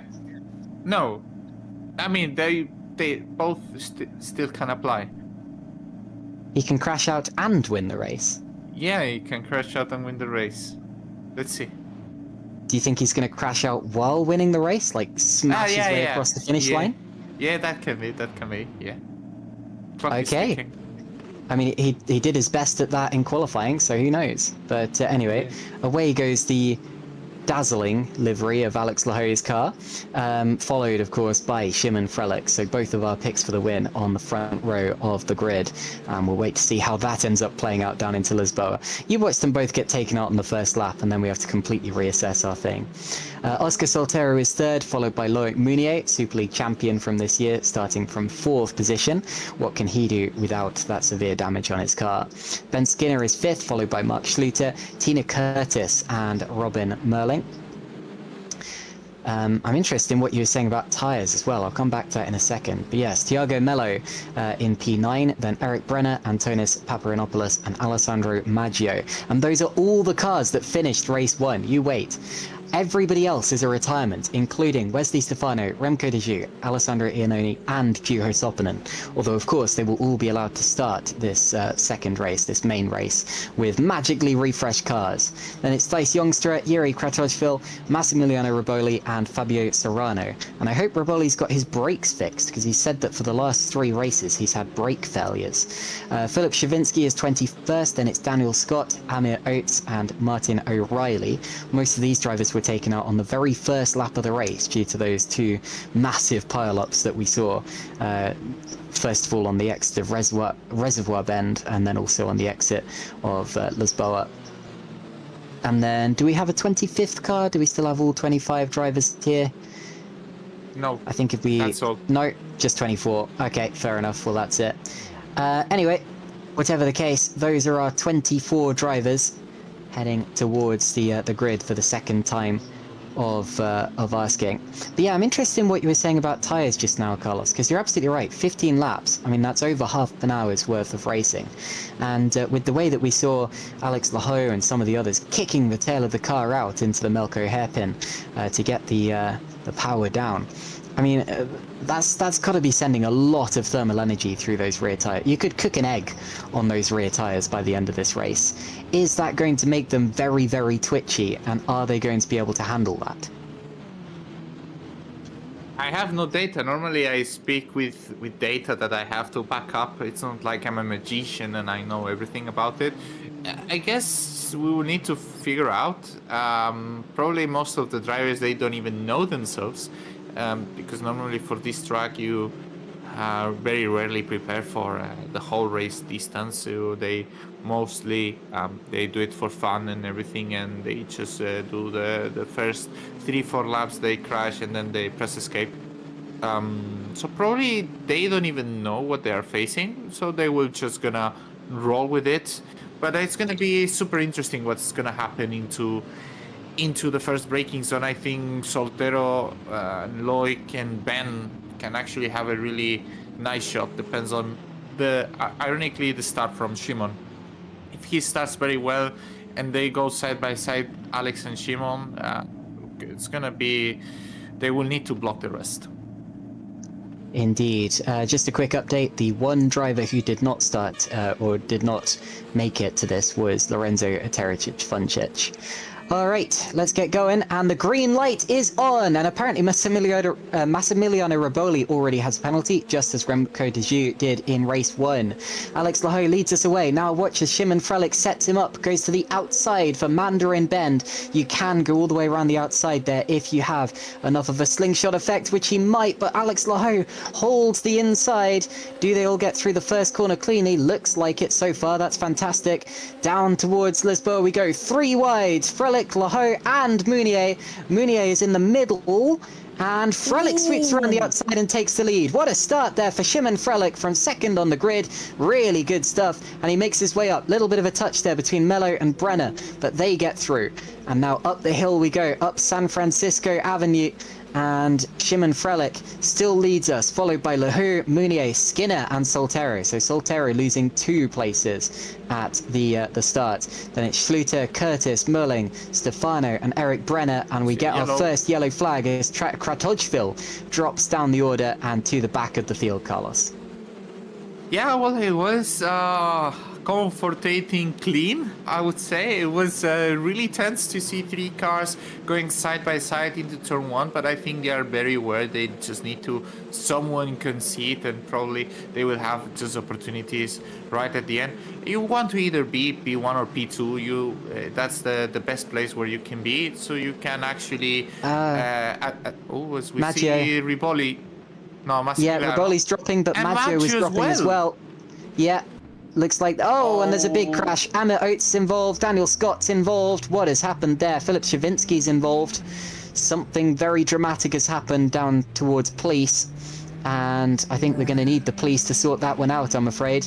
As away goes Daniel Scott there. Doesn't look like he's got too much suspension damage. Oh, there's another one! This youngster is sent massively into the wall. Remco de Joux is in the wall as well. Youngstra loses his front wing, and Mott Schluter has damage potentially. And out of the race goes Remco de Joux, Massimiliano Riboli, Alex Maggio, and Yuri Kratojville after that first lap. We're going to see a replay of some of that. So what happens to Maggio? I'm hoping this is nothing to do with Riboli's brakes. The rear, no? Does it? Oh, yeah, into the back. Tapped. And was that Riboli? Yeah. And was that his brakes? Yeah, it was Riboli. Yes, it was Riboli. Okay. But I think what happens in most of these situations... we see Remco taps the inside, car is damaged, and then does he slow dramatically? It looks as if he was slowing down quite a lot, and then someone ran into the back of him. Yeah, I think it was Thijs Jongstra? I'm not sure. But yeah, it looks like... Look at that, he's slowing. Yeah, he was... So why was he slowing like that? I don't know. Then we see Pablo Serrano with a very damaged car. I think it's pretty terminal. Driver who didn't survive either of lap 1s in the qualifying race and the actual race. Yeah, it's normally the incidents here happen because there is so many cars so close to each other that it's not that you have to preventively brake early in the first braking zone like you would do in a normal race. You have to brake very early in every single corner until the cars actually space themselves, you know. Yeah, so now we can see Alex really close to Shimon, and Wesley now chasing here in the current onboard on Robin Merling, heading into the hairpin, which is not allowed to overtake. And it will be interesting to see because I think Alex is fairly close to Shimon, and I think he will have an overtaking chance. Indeed. But yeah, as you were saying just now, Carlos, you have to brake early for these corners when you're still in a bunch, especially at the start of the race. The trouble is, if you do that, you get run into from behind, as is what happened with Alessandro Maggio and Massimiliano Riboli there. But anyway, we continue the race with Shimon Frelick setting the fastest lap as he attempts to pull away from Alex Lahoe, but Lahoe is still just 0.4 of a second behind him and may still have a chance to slipstream his way back through as they go down to Lisboa this time. So Montero is attempting to do the same thing on Ben Skinner, and you can see all of the leaders now as the top two go at it. Alex Lahoud taking a look to the outside line, and he's gone wide. Oh, and he's hit the wall. Lahoud taps the barriers, and he's under pressure now from Mounier, but does he have damage is the question. Frelick is now leading by 1.5 seconds, so pulls out an entire second in that one, and it looks as if Lahoud locked up the tyres, just had to dramatically brake in order to not hit the barriers. It looked as if he was going to go straight down the escape road altogether. And Mark Schluter's dropping now. There's a yellow flag, and Schluter just lost 2 places, and he's spun, and there's a front wing missing as well. It's not his, so somebody else has hit him. Was it Martin O'Reilly? It's the car ahead, it's Juho Soppinen. Yeah, well, I mean, touching the front wing is gonna be pretty deadly for Juho. Now it's important to go back to the pits without touching any wall, and it's gonna be interesting to watch how Alex's car is behaving, and maybe to see an onboard to see if the steering wheel is bent or not. It looked very soft, the touch he had into the wall, so hopefully it doesn't drop him from the pace. It looks like pace is fine for him somehow right now. I'm keeping track on his sectors. For now, he went 1.5 tenths faster than Shimon in sector 2, so let's presume that his car is okay. We don't know yet the state of his car, but yeah, the drivers are racing pretty fast right now, so there is also racing pretty fast, and I think the race will be between all these drivers that are in the top 4. Let's see, Alex already also setting the fastest sector 3 as well. Of course, wasn't the fastest lap because he lost 1 second in sector 1, but it looks like the car should be fine, or if it's affected very little. Shout out to Tina, who is in 6th place currently, and hoping maybe for front incident, multiple, and then she's in the podium. Yeah, Tina Curtis doing a really good job here so far. She's relatively new to GPVWC, obviously made her first Academy series a couple of years ago. Was a very young starter to sim racer, which always helps because it means you get plenty of time to learn. She now has 4 starts in the Formula Sprint 1 category, and actually has a win in the Academy series, although I wasn't able to find out exactly what race that was that she won. Like I said, she was a kind of a teammate of mine in Formula Sprint 2. We never actually competed in the same race together as teammates, although we did a little bit of practice together for the Venus Motorsport squad. And I didn't realize at the time, but I've actually raced with Tina before in an Indianapolis 500 race hosted by RGPL, and I'd completely forgot that she took part in that, but she actually did pretty well in that, and kept her nose clean in that one as well, despite absolute carnage happening all around her, which bodes well for today's race, because to be honest, that seems to be exactly the same thing that she is having to do here. So I am impressed by Tina Curtis in 6th place there, and it's not just that she's keeping her nose clean, she has genuine pace here as well. Maybe not quite the same as the leaders, but she is ahead of several other drivers who in theory are more experienced and more capable than her, but Tina is proving herself very capable indeed today.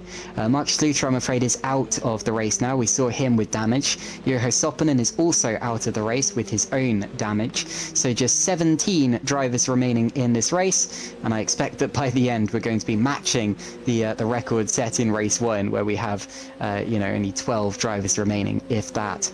And this is very much a race of survival as well. And just to underline that, Vice Youngster is out of the race for the 2nd time, so now we have 16 cars remaining. Yeah, we have 16 cars remaining, and it seems like the pace between Alex and Shimon is super similar. Also between Loic, I think those are the 3 guys who are just trying to apply the pressure right now. Oscar is losing a bit in general. He's losing about 7 tenths compared to them. So it looks like Roman will try to make a move on Tina anytime soon. Yeah, but it's fairly in this state where they don't want to really take a big amount of risks. There's still a very long way to go. So yeah, right now everything is stabilized. It's important to know if you're lapping one car, when you will lap it, and more or less how to handle. As we see a yellow in sector 3, which where the leaders are at right now. Oh, who's that? O'Reilly. Martin O'Reilly, yeah, and that's basically race over for the debutant. Oh my goodness! Yeah. It looks like yeah, he's trying to carry on. What is? He's got his throttle stuck on or something. No, it was maybe frustration, maybe. So we see Robin Merling super close to Tina Curtis. He will have a run in this lap. Question will be, in which corner does he decide to make the overtake? He gets off the slipstream, which I think is good to do. You don't want to be too close either. You want to have a good slingshot heading into the first braking zone. It's just important to avoid the debris, because your car might get damaged from all these debris. You cannot just ignore it. And we can see how Robin is closing. Not sure if it's now the right moment to do, because maybe Tina can take now the slipstream and attack Robin all over again. Let's see if Tina can actually launch an attack, as we see the Martin car there. And now Tina is gonna go for the move, is gonna go through the outside, is making a loop, tries to outbrake Robin, and she cannot make it, and Robin defends successfully the position from Tina Cortez. Well, I hope O'Reilly stays out of the way. That's another very sketchy situation, like with the Tericic-Funcic in race 1. I'm afraid the theme for this race should be another one bites the dust, because Alessandro Iannone is also out of the race now, as there are more yellow flags, presumably due to O'Reilly's car still trying to crab its way back to the pits. We've got 15 cars remaining now. If this was a Super League race, every car that finishes would be in the points, but obviously no points today. It is simply bragging rights and acclaim.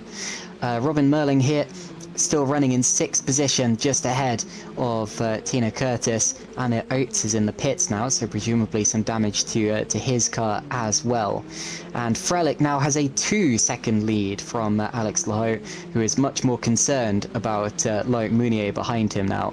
So Frelick continues to lead and extend his lead with just under 10 laps of the race to go. We still have nearly a whole qualifying race to go in this one, and to survive. No, yeah, it's still a very long way. We can see Tina is still there.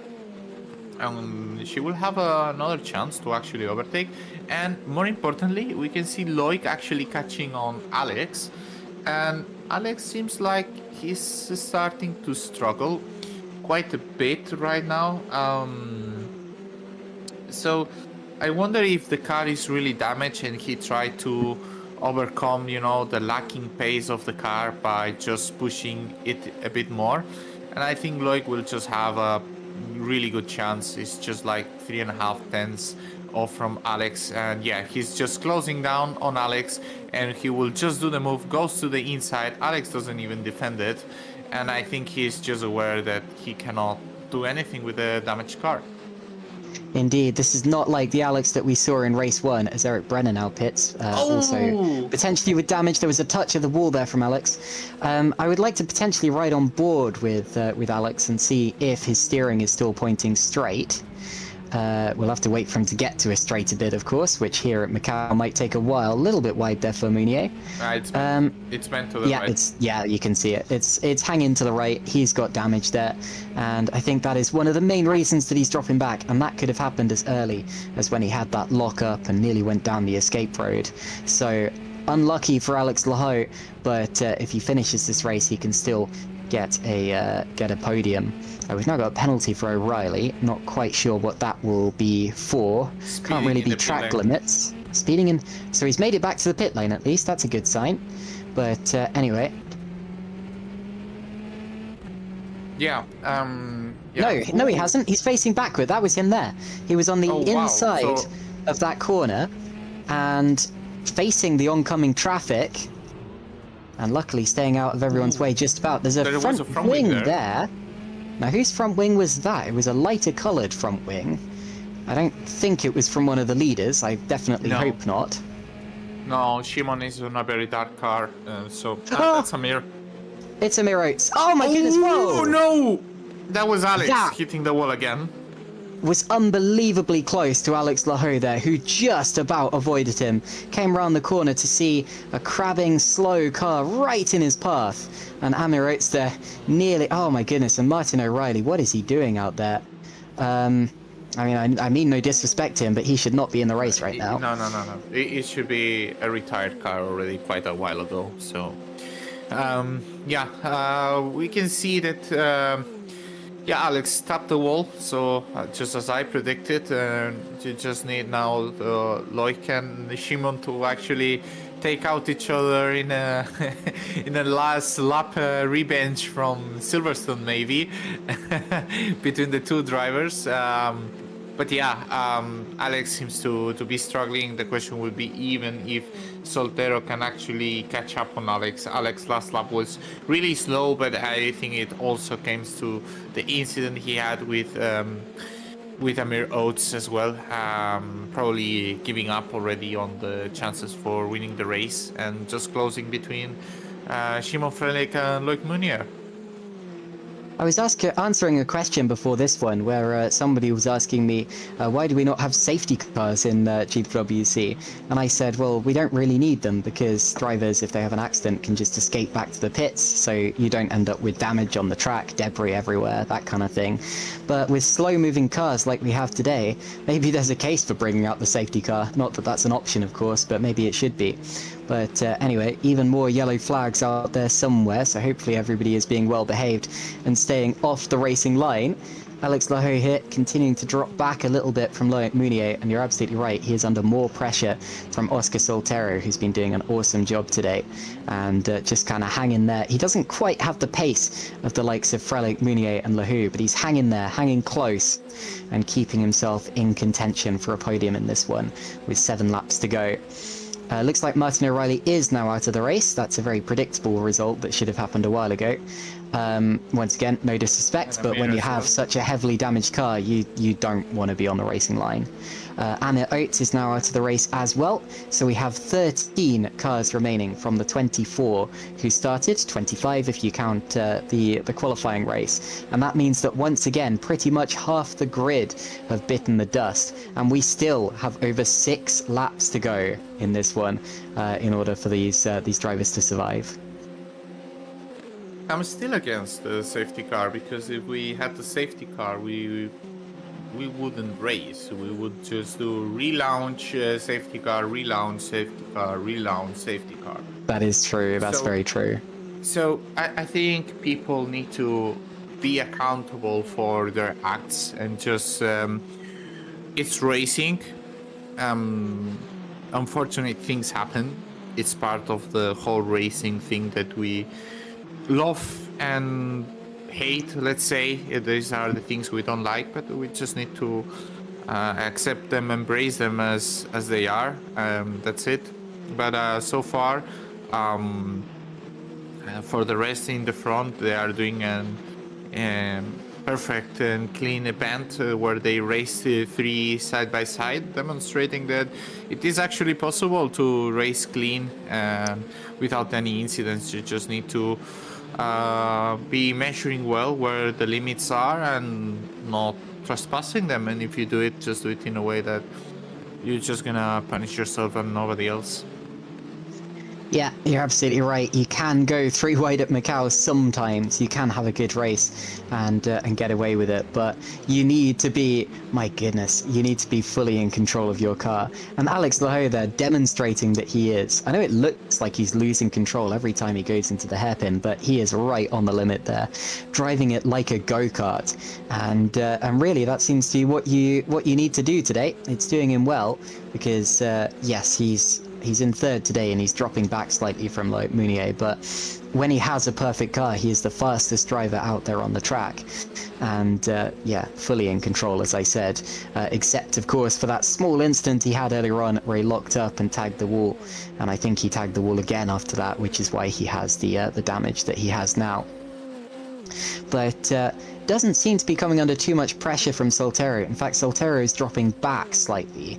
So it looks as if the top 4, if they, well, unless something else happens, they seem to be pretty stable in their positions, and really the battling's going on behind them. This is Filip Shavinsky, currently at the back of the field in terms of cars who are still going, but even that's saying something, because it's hard to still be going in the race at this point. The car ahead of him, Eric Brenner, is crabbing badly, clearly has suspension damage, and needs to take extra care, otherwise he's not going to be long for this race. But Shavinsky cannot overtake him here, cannot overtake him into the hairpin, because it is simply not allowed. It's one of the only parts of any racetrack on the globe where you are just not allowed to overtake there. There is a corner at the Po Grand Prix where you're not allowed to overtake on the first lap, but then they withdraw the yellow flags later on in the race there. But here at Macau, into the hairpin, there is basically a constant state of yellow flag down there, and I don't think that exists anywhere else in the world. And Shavinsky now lining up Eric Brenner, and this is where he should have a good chance of getting past him, because, like I said, Brenner's car is clearly not handling well, whereas Shavinsky seems to be decidedly more straight and narrow, and goes to the outside of Mandarin. This is a very bold one, this is a very risky one, but he does go through and makes the move stick. Has to hold it there on the inside though, because your opponent can always come back at you on the inside. And you can see Brenner taking a look, but I think it was speculative more than anything, because Shavinsky does have the move done. And that's for 12th position, which I know it doesn't sound particularly impressive, but keep in mind the quality of this field that has Super League drivers and even Super League winners in it. At this point, to even still be running in the race is an accreditation, and if you can finish this one, you can be very proud of yourself. Yeah, it is. It's a really difficult track to finish, not only because of the track itself, like driving-wise, it's just because of the overall incidents.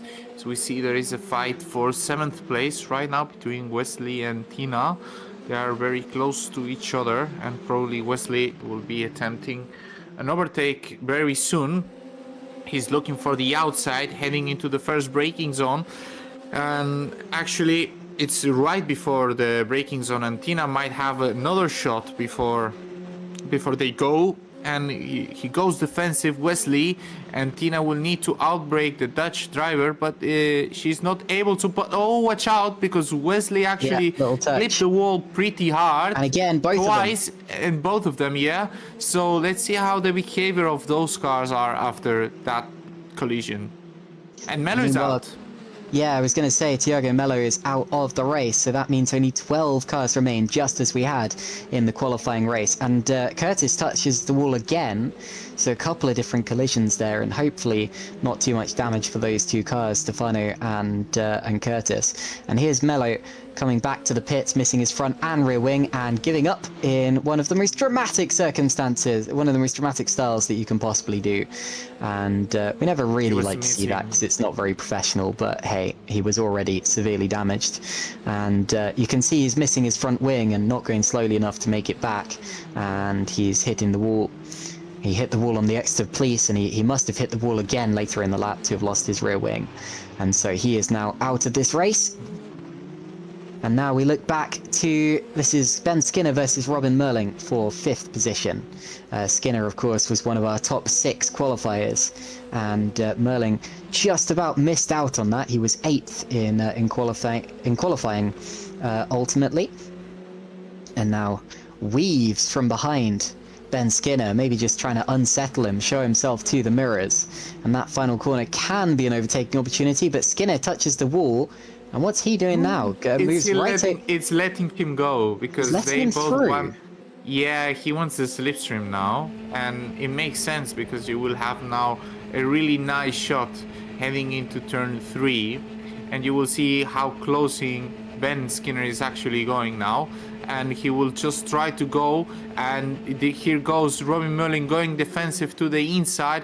Now Ben Skinner will now need to outbrake him through the outside, but he's not capable, and Robin Merling locks wheels, but still manages to get the position and sticks to 5th position. And it was curious because it looked like Ben had a bit of top speed there, because as soon as he dropped out of the slipstream, he was not able to catch up on Robin there. Oh, Oh, that and was Skinner very touches the heavy. wall. Yeah, that was a big hit, and it was an interesting tactic from Skinner there. He looked very confident that being in the slipstream was the place he wanted to be. I was wondering whether, because I was watching the body language of their cars coming out of the previous corner, where they were taking very different lines, and Merlin was weaving about. Oh, and Stefano's out the race again. Oh no. So that means we have just 11 cars remaining.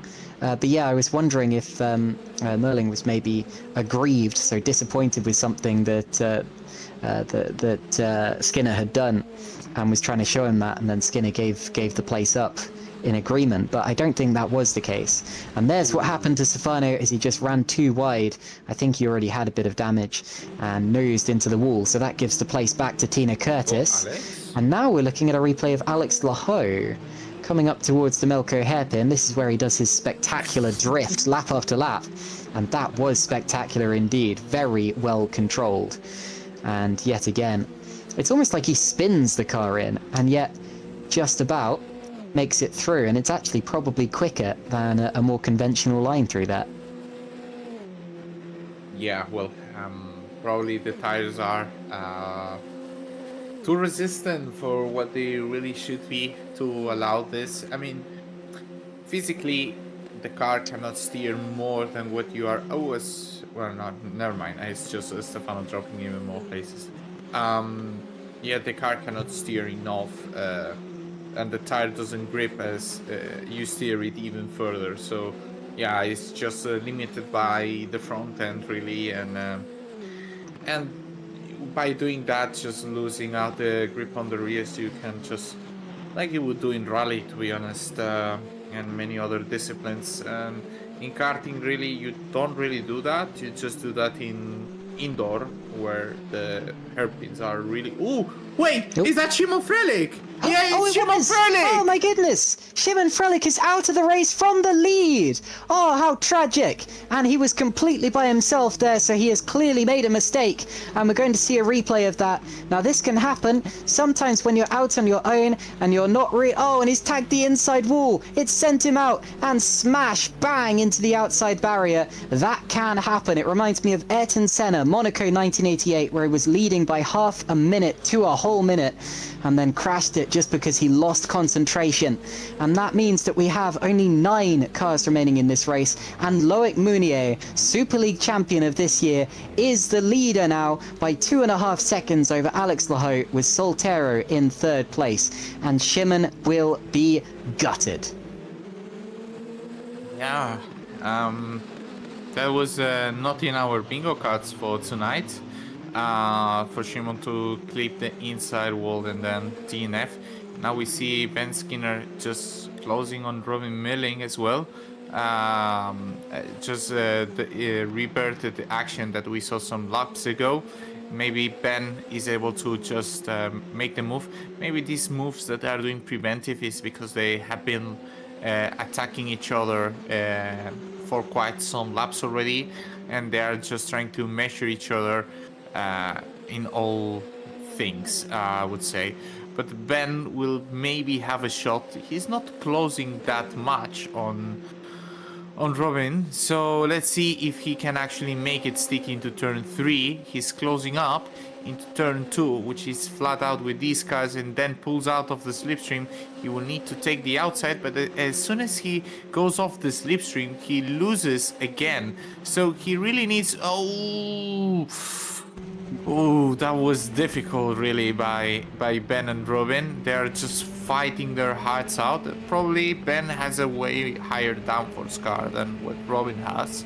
And the thing he needs to do to be able to pull this move is he just needs to stay in the slipstream, just hold the brake a bit or lift a bit, and then once you get out of turn 2, then right at the very end you try to get side by side, because otherwise, as we have seen, if you try to go side by side earlier than that, you eventually end up being outsped in the straight by Robin.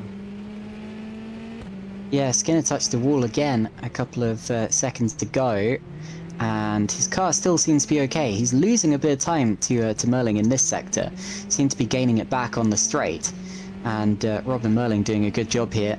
Only has one podium to his name in GPWC, unless I'm very much mistaken. That was a third place in Belgium last year in Formula Sprint 1, and a fourth place here would be a very strong finishing result for Robin Merling.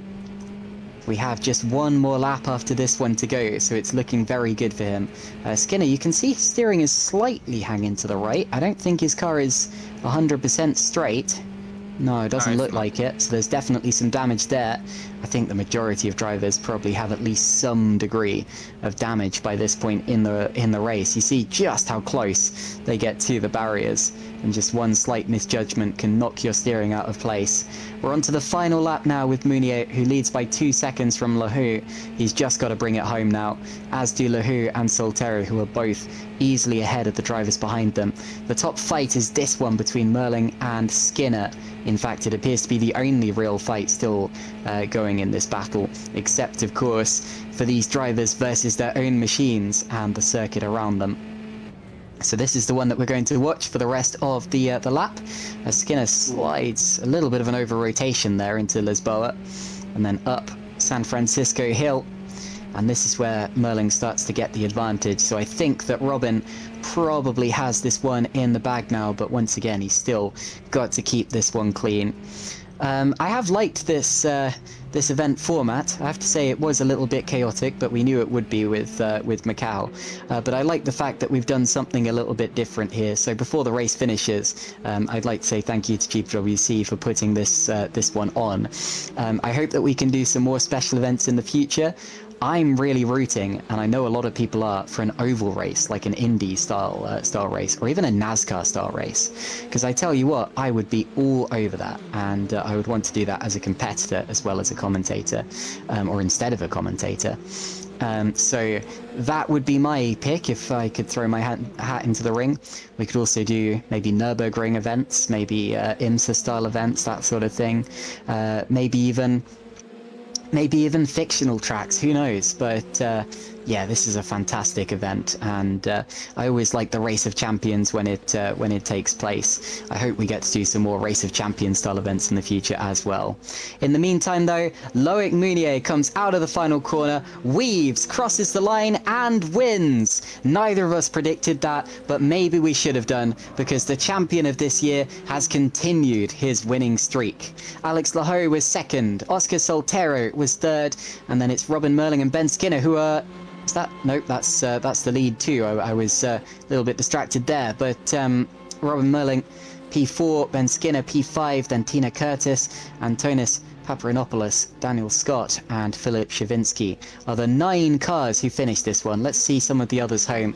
This is Tina Curtis finishing 6th. Very good job here for the young FS2 and FS1 driver as she crosses the line. And P7 will be Antonis Paparinopoulos through the Melco hairpin in his high-tech GP livery and out towards the end of the course. And like I said at the start, it's good to see a mix of both established GPWC drivers and also brand new GPWC drivers taking part in this as well. Paparinopoulos, not a name that we're particularly used to, but I'm sure we'll see him back in the future. And clearly he has the ability to finish these long races in some difficult circumstances. So a good drive there from Antonis Paparinopoulos. And then the last two, of course, will be Daniel Scott and Philip Shavinsky. Daniel Scott crossing the line now, and Shavinsky is about 13 seconds back after a couple of small incidents. Whoa, and he's about to have another one, look. Ooh, taps the wall coming out of the final corner, but he will be able to cross the finish line. There he is, across the line. And only 9 cars are going to be classified. We aren't even going to get a full top 10, showing you just how difficult it is to finish the race at Macau. Congratulations to everyone who finished, let alone finished on the podium. But congratulations especially to our winner, Loic Mounier. Now, Carlos, it looks as if there's already a few people dropping into our interview room. I didn't ask about this before the broadcast, but we got time for interviews, don't we? Just speak to a couple of people about this event. Yeah, a couple of them. Yeah, why not? All right, very good. So, we are going to bring in, first and foremost, our third place finisher at the end of all of that, Oscar Soltero. Hello, Oscar, how are you? Hello, good night, guys. Fine, I'm good after a double podium, so yeah. A double podium indeed. You were third in the qualifying race and then third in the main race. Macau is a hell of a circuit, isn't it? It's really fun for the driving, as well as for the racing, to be fair. But yeah, especially for the driving, it's very good. So obviously this is a quite unique event as far as GPVWC goes. Did you still do the same amount of kind of preparation for it, the same type of practice, or was this a little bit more unserious? No, I actually practice not as much as I used to practice for the in-season, especially because I had exams this week, which I failed, but that doesn't matter. Oh. Yeah, no, but I practice a bit, not a lot, to be fair. But yeah, I did some practice for this race, especially because you have a lot of fun just driving on your own in this track and trying to extract the maximum out of it and trying to be as closer as you can to the walls. That's a lot of fun. Yeah, shame that you come here to the races and see that many. How many cars finished? Only 9 in the end. Yeah, it's a shame, but yeah, it's normal from this track, I guess. Yes, it's definitely a case of finishing as well as finishing well. But you managed it, third in both races. How did that happen? Talk us through your races. Well, in the first race, I started before, I think. Lost a place in the start, at the start. And then it was just I overtook Ben Skinner. I pulled away. Then I think Loic had damage, so that's why I was able to get him. So yeah, that's why I finished P3 in that one. And then in race 2, I had a lot of lag because people disconnected from the server, and every time that happened, my car froze and I lost like 1 second every time. So I was catching Alex. My pace was really up there. I'm really proud of my pace in the second race. But then I was catching, and then when anyone left the server, suddenly my car froze, and I was losing 1 second every time. So yeah, it was quite annoying. But P3 anyway, so yeah, I'm happy with that one. Wow, I hate that. I've had that before and it's the worst. But anyway, congratulations on your podium. Since it's the end of the season and this is the last time we'll hear from you before the new year, do you have your plans for next year yet? Yeah, I think it got announced. We mentioned in stream, Caitlin. Did we? Well, I am unobservant. Well, what are your plans for next year? I will be racing the Spark car in Super League, so that's my plan for next year. I hope we can go for the constructors. Wow. For the constructors. I was going to say the championship-winning car, the Drivers' Championship-winning car from this year. Those are some big boots to fill. Best of luck. Thank you. Yeah, if you don't win, you will be categorized as trash and as a fraud. Yeah. Yeah. I wouldn't go that far, but maybe Carlos would. Anyway, thank you very much for speaking to us, Oscar, and best of luck for next season. Yeah, cheers. See you next season, guys. Bye. See you. Fantastic. Okay, let's do the podium in reverse order. Save the best till last. Second place at the end of that event there was Alex Laho. Alex, are you there? Yo, indeed. Alex, second place at the end of that one. First place by quite a way, actually, in the qualifying race. First of all, you were extremely fast in qualifying here. What does it take to be fast around Macau?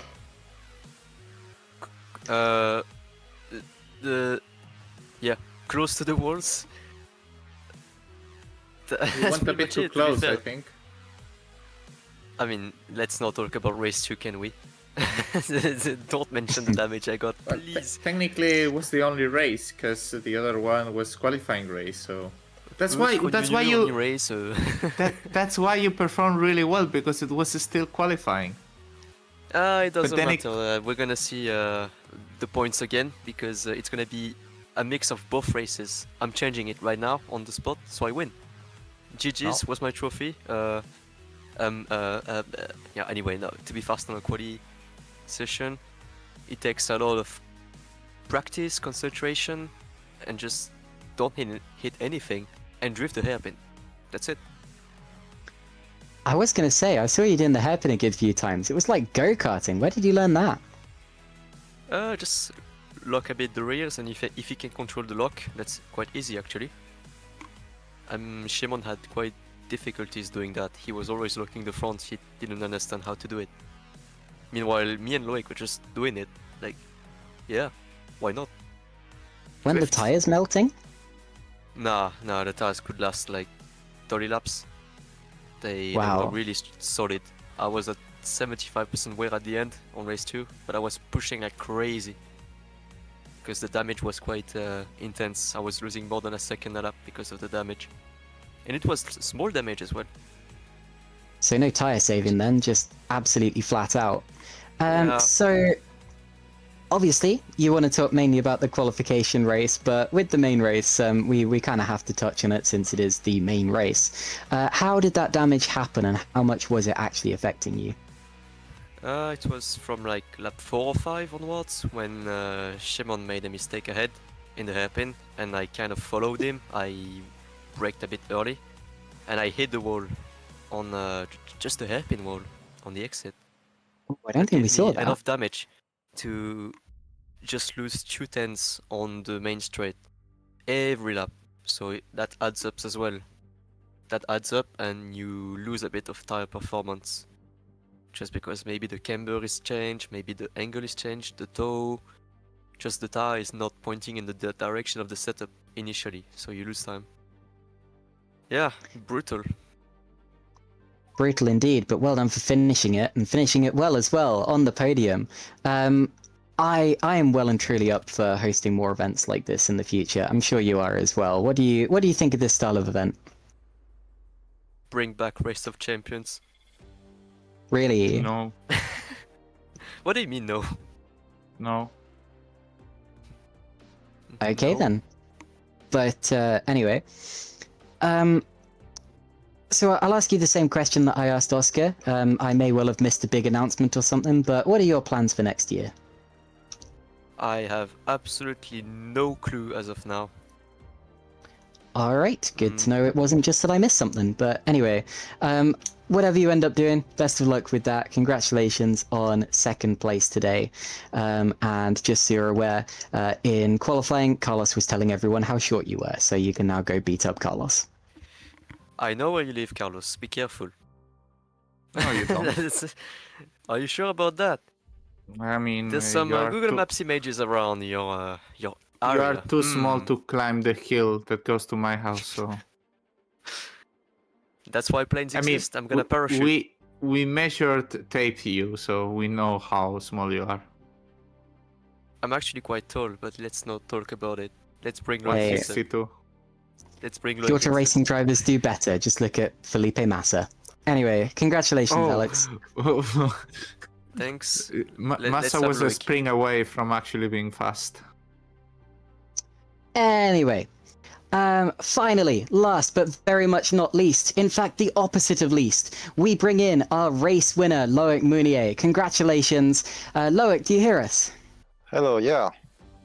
Fantastic. Now, about 5 laps from the end, you probably weren't expecting to be speaking to us in this position, but you got it, you survived, and you made it to the flag. How does that feel? Well, it felt definitely funny. I'll take it. I'll definitely take it. Very George Russell race out there. Does Yeah. nothing. P1.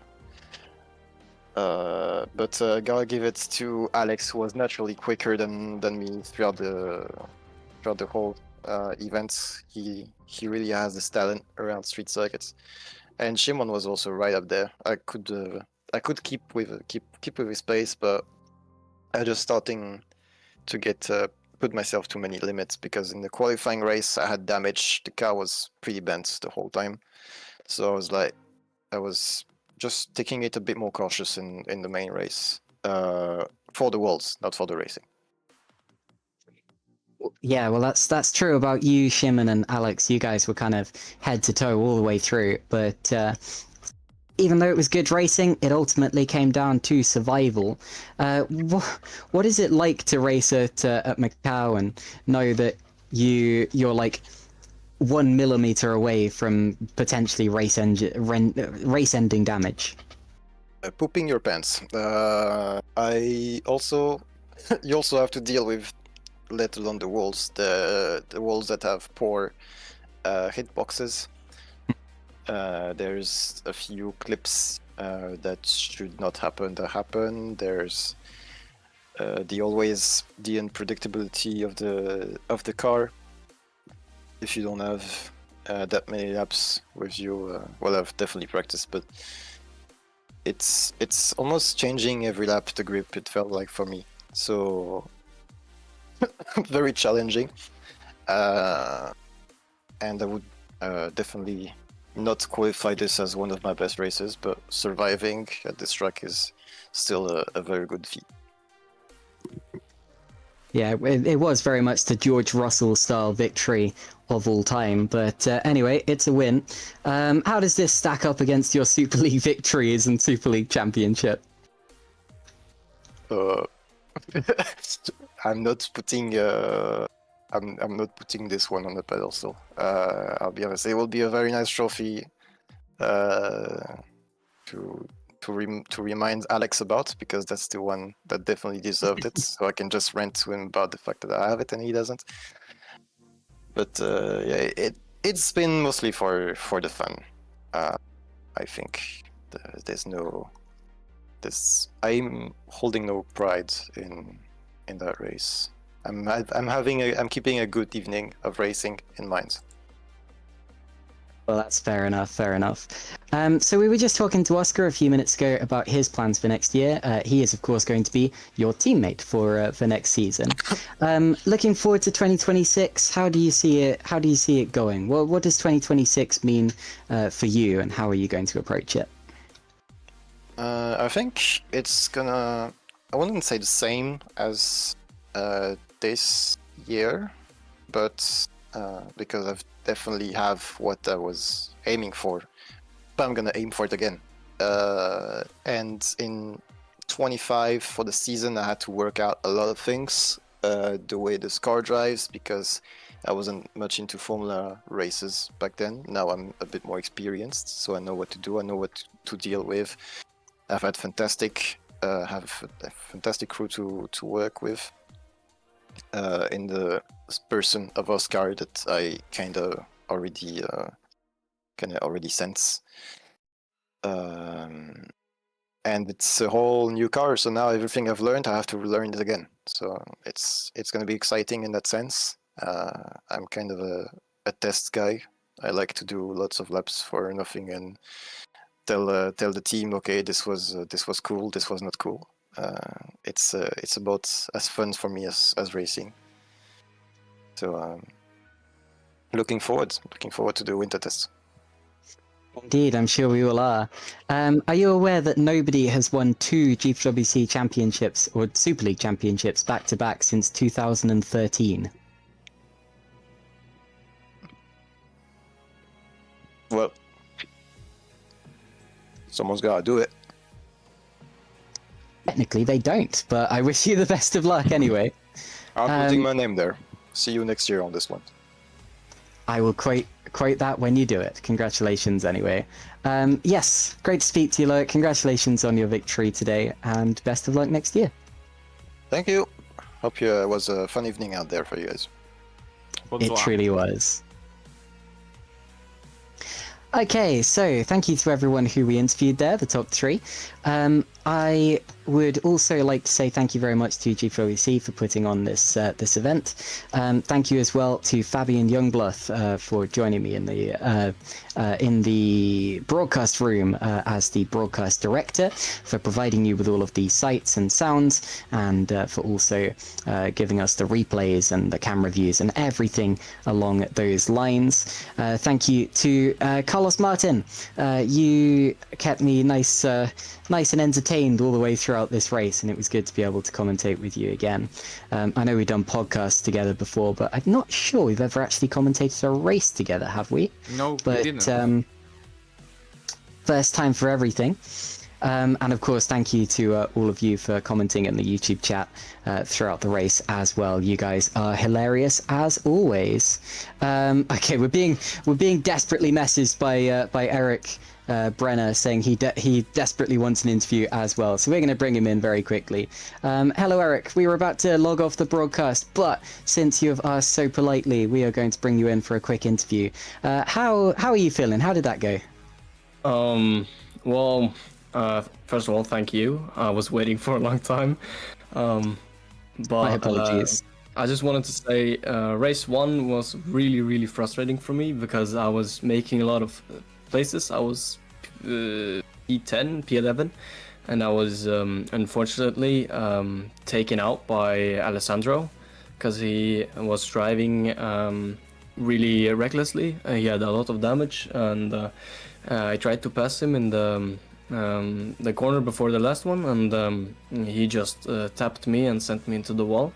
So that wasn't really nice, but I mean, I guess I got karma because I pit, he DNF'd, and I regained P10. So that was my redemption arc. As for race 2, I mean, it was bad for me because I started higher than what I finished. I locked up into the hairpin, bent my steering, and then I tried to fight Philip, but it wasn't a lot I could do, you know. My wheel was sideways.